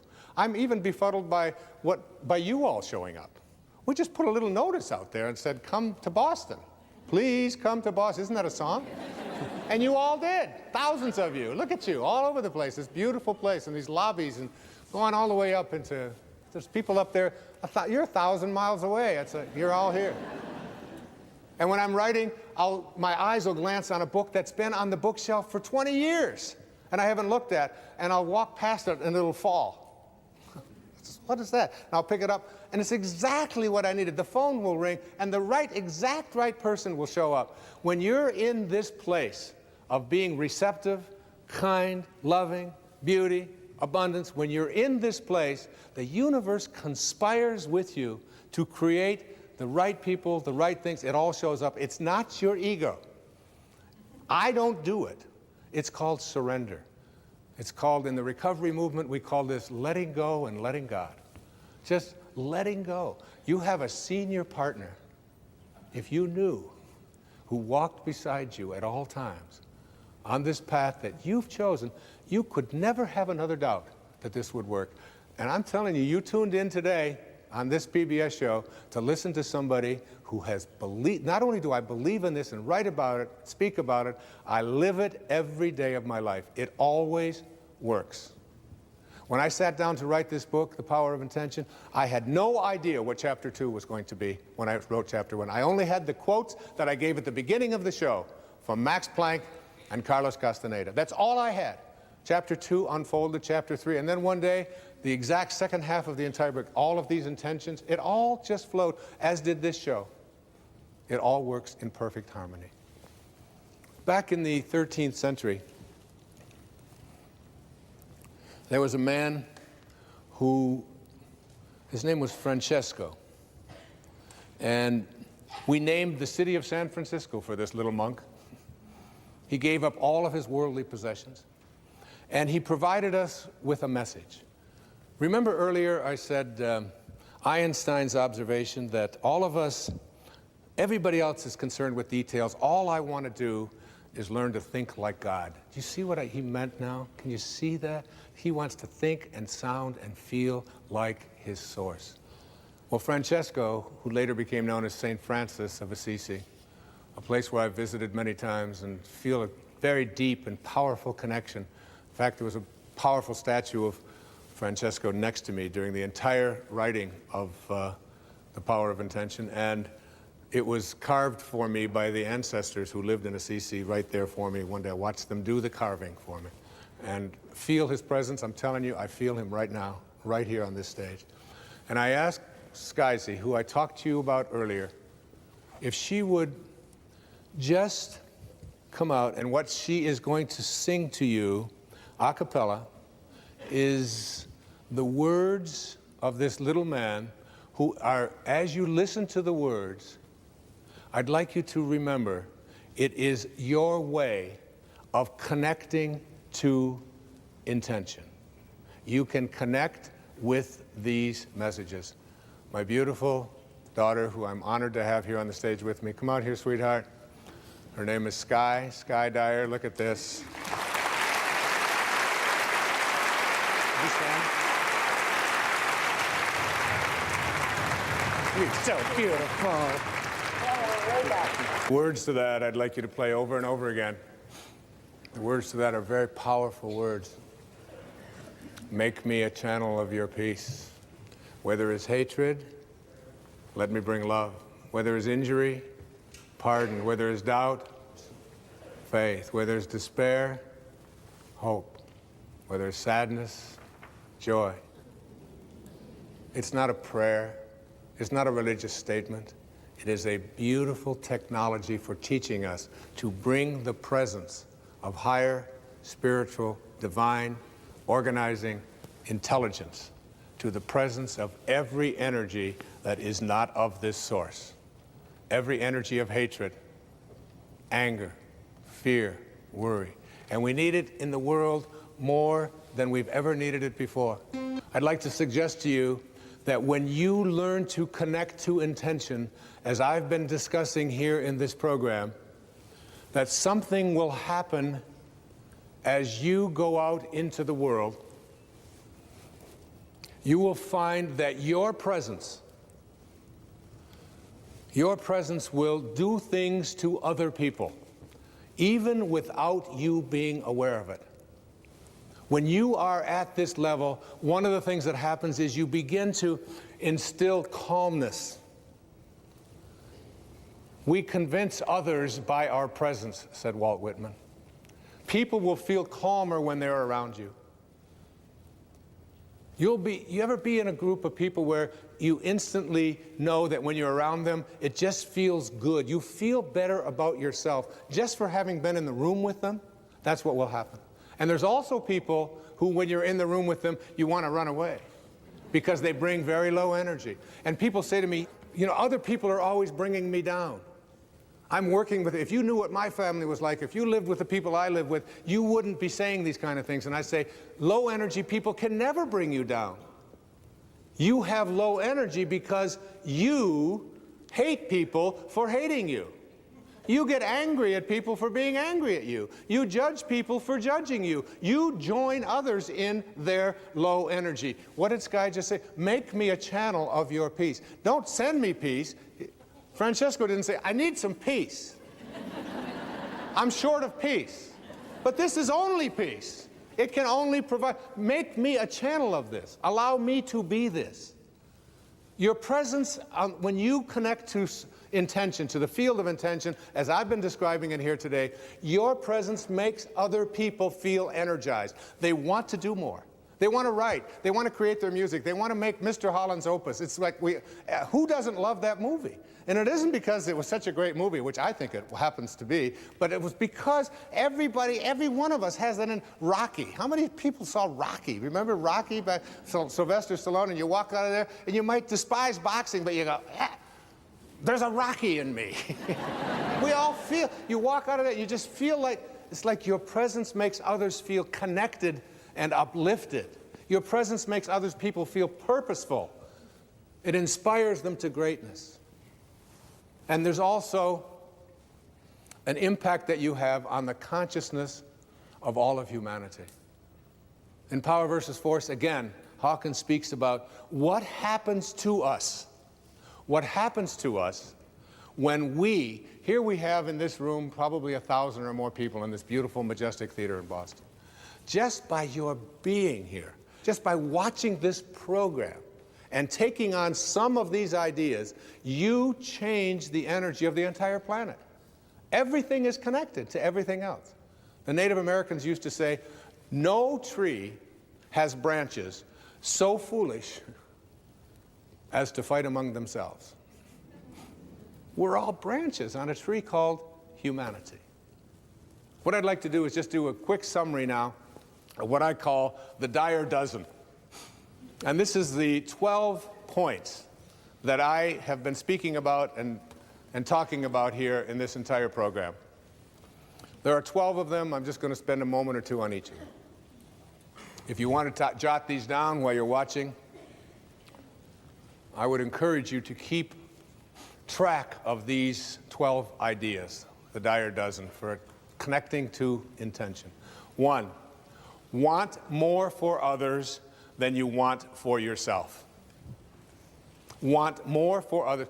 Whatever it is that you perceive to be missing, whatever health problems that you may have, whatever addictions you're struggling with, whatever lack of love that you have in your life, whatever lack of peace that you have with your aunts and your uncles or your parents or your in-laws, want the peace that you seek for yourself more for them. Want it more for them. That is how we create this level of consciousness. Secondly, think from the end. Begin to see yourself surrounded by the people and the events and the things that you would like to have. Only see yourself. You're having a problem with an addiction, see yourself as addiction-free. See yourself, if there's a car that you want. My son was perfect at this, Sans. I mean, he's just so good at this. Because there's a certain car that he wanted. It's yellow. And he didn't just bug me about it every day, which they all do. And all kids will do that. But he saw himself. He got a picture of it. He put it on his computer. It's the background of his computer, this yellow whatever it is. All right? I call it the school bus. I told him I was going to put cab fares on the side of it, but that's what he wanted. Huh? And then he saw him, and then he went down and he drove it. And it was a used car, and he got on the internet, and he just saw himself in it. He couldn't not see himself in it. You know, we call this just persistence and being a pain in the rear end oftentimes, but it's not that at all. What it is young people have this instant knowing and awareness that I can create what I want for myself in my life, and the way that I do it is I act as if it's already here. And almost like they won't be denied it. That's what intention is. It's not that pit bull attitude. It's that awareness that I am thinking from the end. It's already here, because everything that you think is missing from your life is already here. The third of these dozen is to be an appreciator in your life. Be an appreciator. Look for that which is valuable rather than worthless. Look, you go out and you buy a house, and 10 years later we say it appreciates in value. What does that mean? What does it mean that a house appreciates? It is more what? valuable. It's more same thing with you.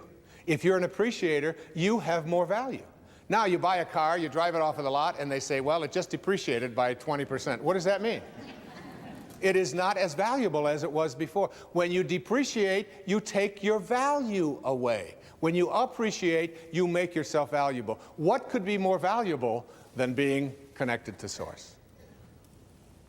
4, stay in rapport with Source energy.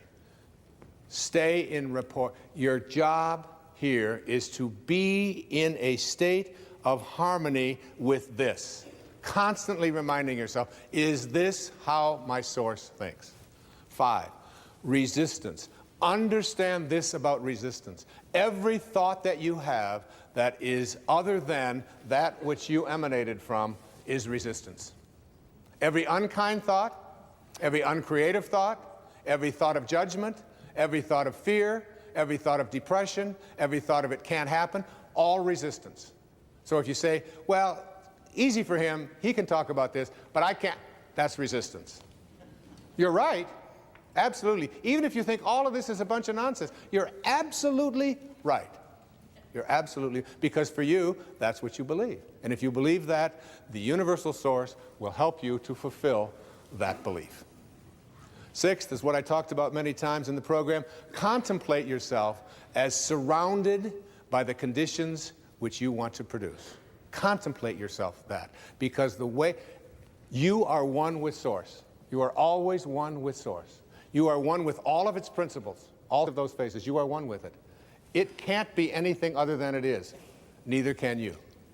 7, understand the art of allowing. Allowing means taking the path of least resistance.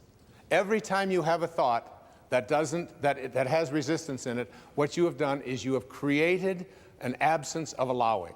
You have to almost think like, here I am here, and here's Source.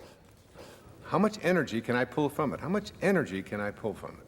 Are you pulling energy from Source, or are you away from it? Allowing. Allow yourself. 8, practice radical humility. You are not this body that you are in. You are not this mind that you are in. You are not any of the possessions that you have. You are a divine Source. 9, be in a constant state of gratitude. Be grateful for everything that shows up. Everything. Stay in a state of being generous and grateful in your life. Because what could be more generous than that which has allowed you to come from the infinite Source to this material world and back? 10, keep in mind that you can never resolve a problem by condemning it. Any problem that you have, when you use shame, you are using the lowest energy that's out there in the universe. You cannot shame your way into higher consciousness, into Source energy.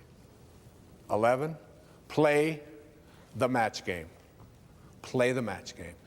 Always ask yourself, am I matched up with the field of intention? And finally, meditate. Make it a practice in your life. Meditation is essential because it is your way of staying connected to Source. What is the only thing in the universe that can't be divided? You cannot divide God. Everything else has an up, down, north, south, east, west, male, female, right, wrong, black, white, alive, dead. Everything comes in dichotomies, except for silence. Silence, you cut it in half, what do you get? More silence. Cut it in half again, more silence. Cut Source in half, just more Source. You can't divide it. Meditation, stay in the gap.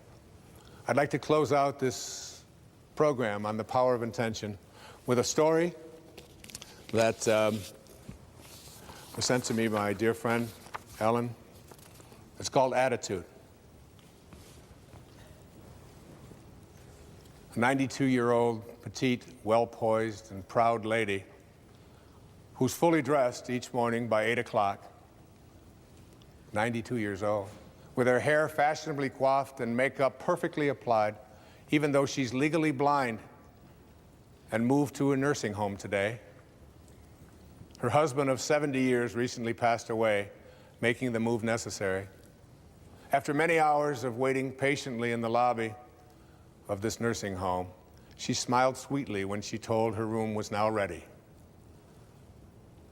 As she maneuvered her walker to the elevator, I provided a visual description of her tiny room, including the eyelet sheets that had been hung on the window. "I love it," she stated, with the enthusiasm of an 8-year-old, having just been presented with a new puppy. "But Mrs. Jones, you haven't even seen the room yet. Just wait."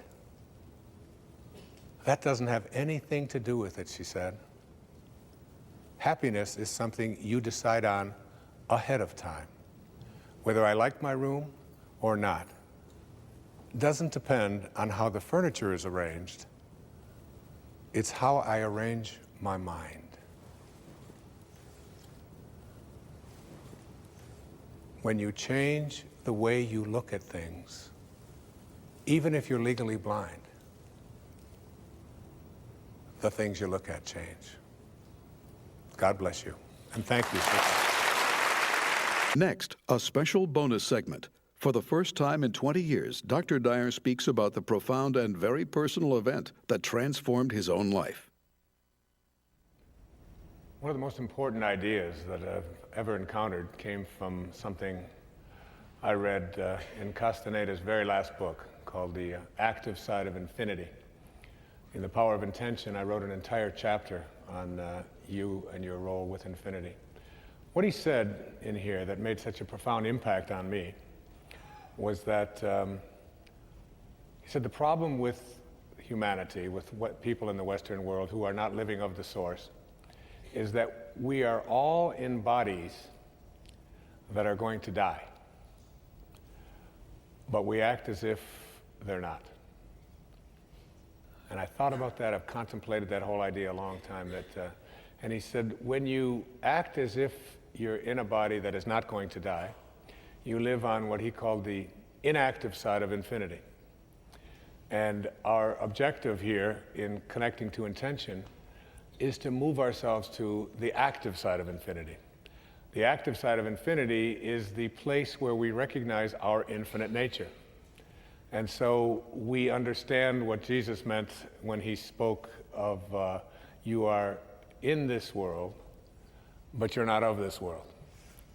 And almost all of us believe that we are in this world and that we are of this world as well. And we can't get past that idea. So that to move and understand our infinite nature is one of the more complicated and difficult things to do, but once you get it, you get it. I remember when I was living out in Mount Clemens, Michigan, at the home of a beautiful lady who took in children who were in the same kinds of conditions that I was in and that my mom was in. I was born in 1940. My mother had 3 boys under the age of 4. I was the youngest. And my father, when I was about 1.5 or 2, just left. And my mother divorced him, but he never, he had 3 boys, and he never made a phone call, ever, in his entire life. Never made any attempt to contact or pay any support. And I used to always wonder about how could someone, and my mother was one of these really beautiful, divine souls. I mean, everybody, when I was going, she got us back together when I was 9 years old, 1949.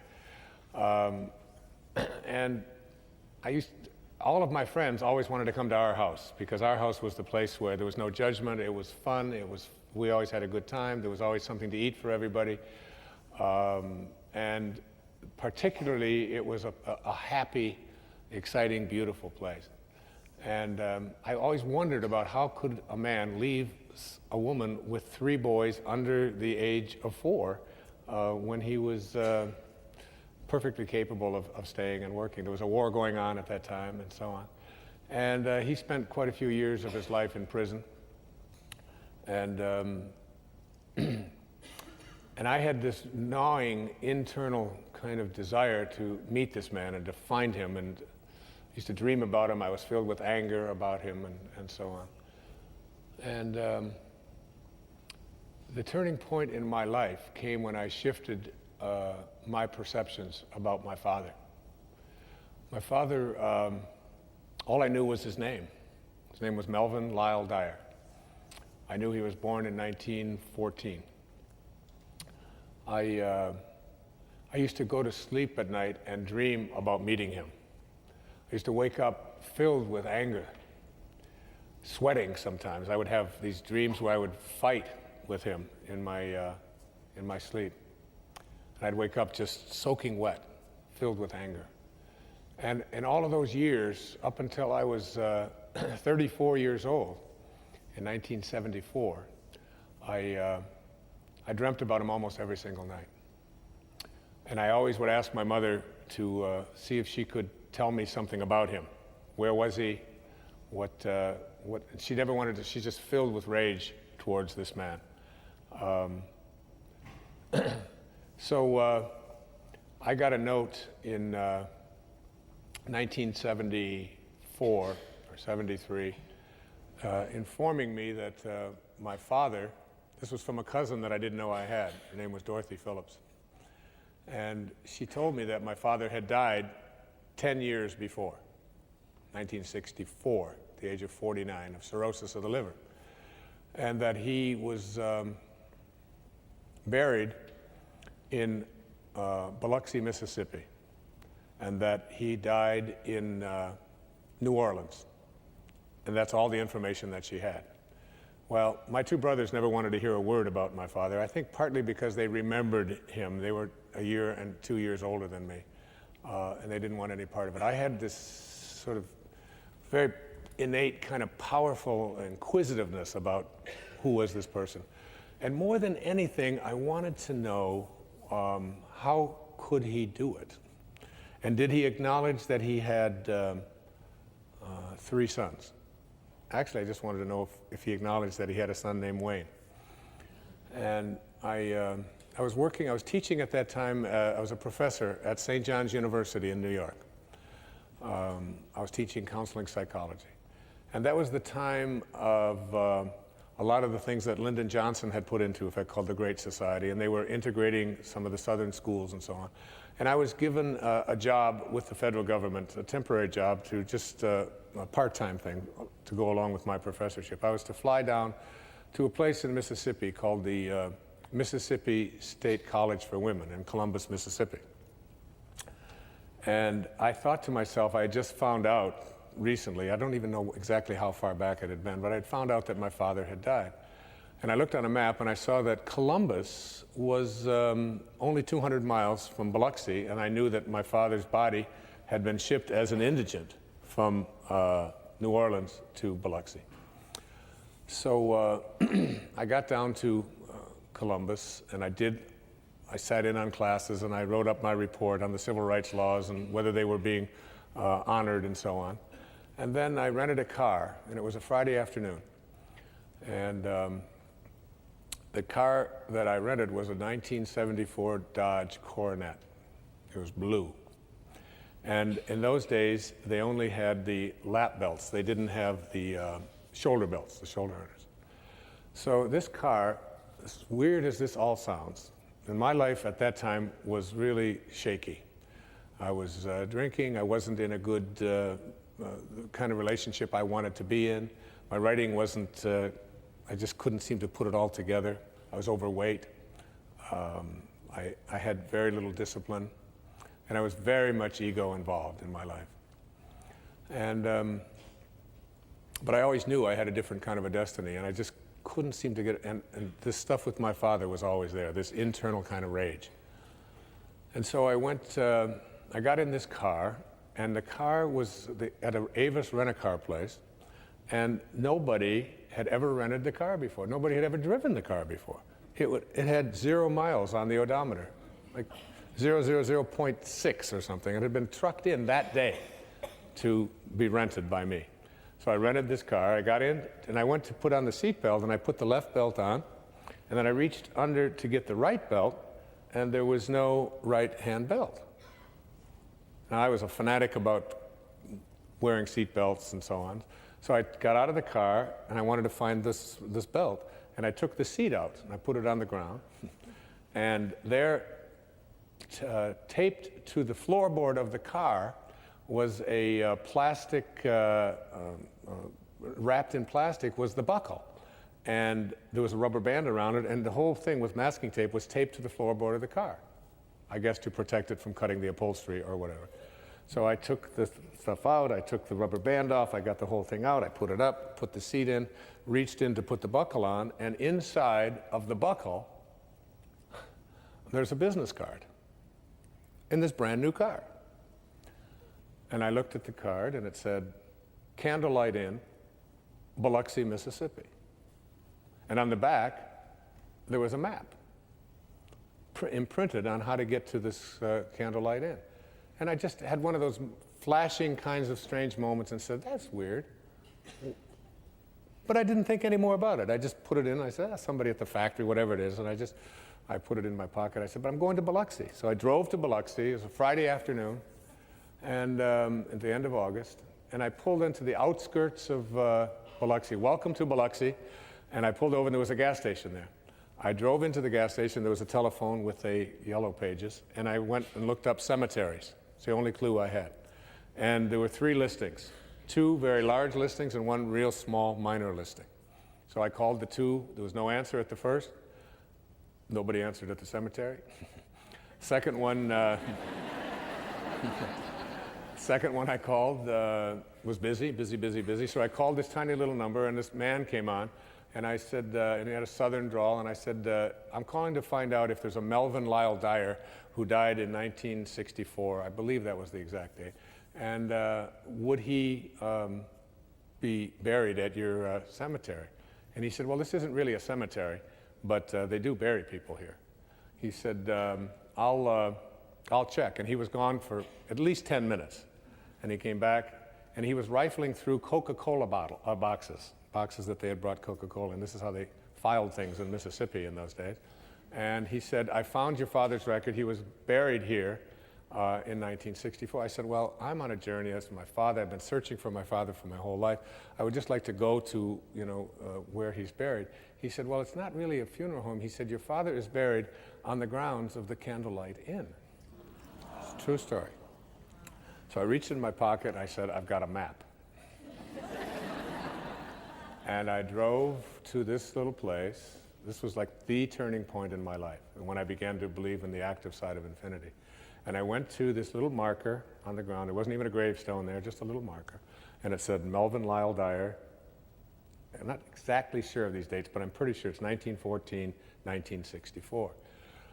And I stood there, and when I went in, the man said, well, he said, you can leave. When you do, just put the chain up over the fence and over the driveway with it. And I said, okay. And I was there, it was about 5:15 or so, and I stayed there for almost 3 hours. It was dark now, it was 8 o'clock. And I just cursed at my father.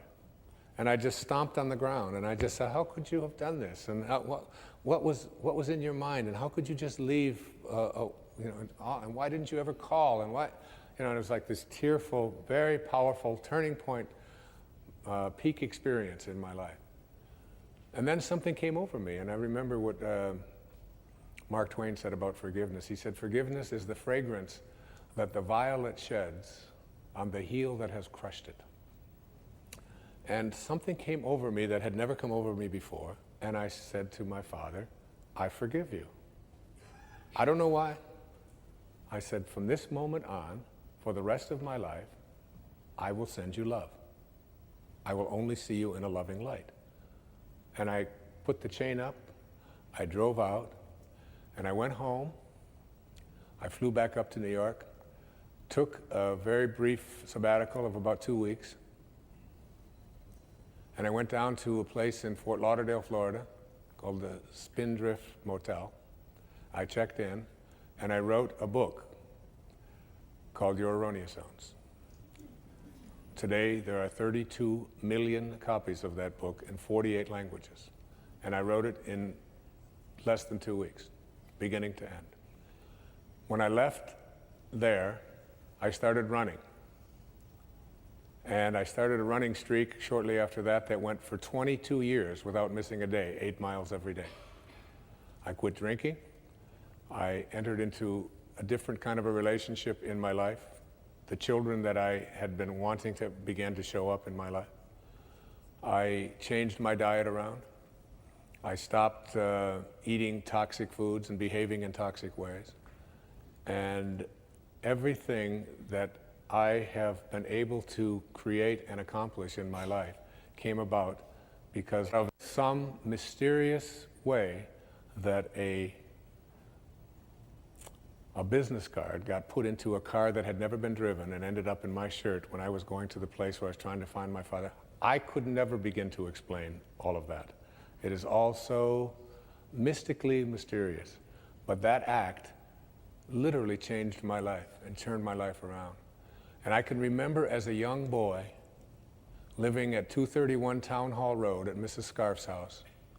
And she came out one afternoon and she handed my brother Dave a banana and she handed myself a banana, and we were sitting on the back porch, and she said, with tears strolling down her face, "Mr. Scarf died this morning." And I, in my innocence, I was maybe 6 or 7, I said, "When will he be back?" And she said, "Never." And I remember peeling that banana and going up onto the bunk and lying there and trying to contemplate never. I don't know if you've ever done that, but going to sleep and dying for 1,000,000 years is not a big deal.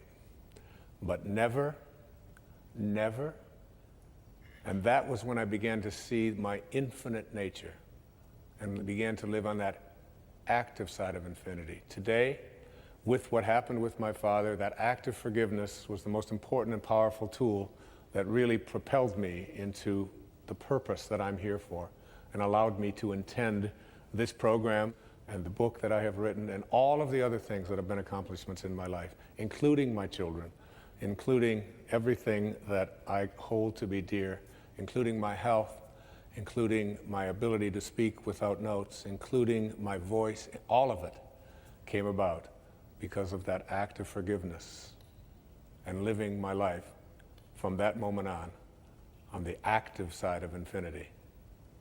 I no longer live in a body that I believe is not going to die. I know it will, but I also know that it's not me. I am totally, completely at peace with that I am not this body. I am an infinite being disguised as the man who's speaking to you now. God bless you.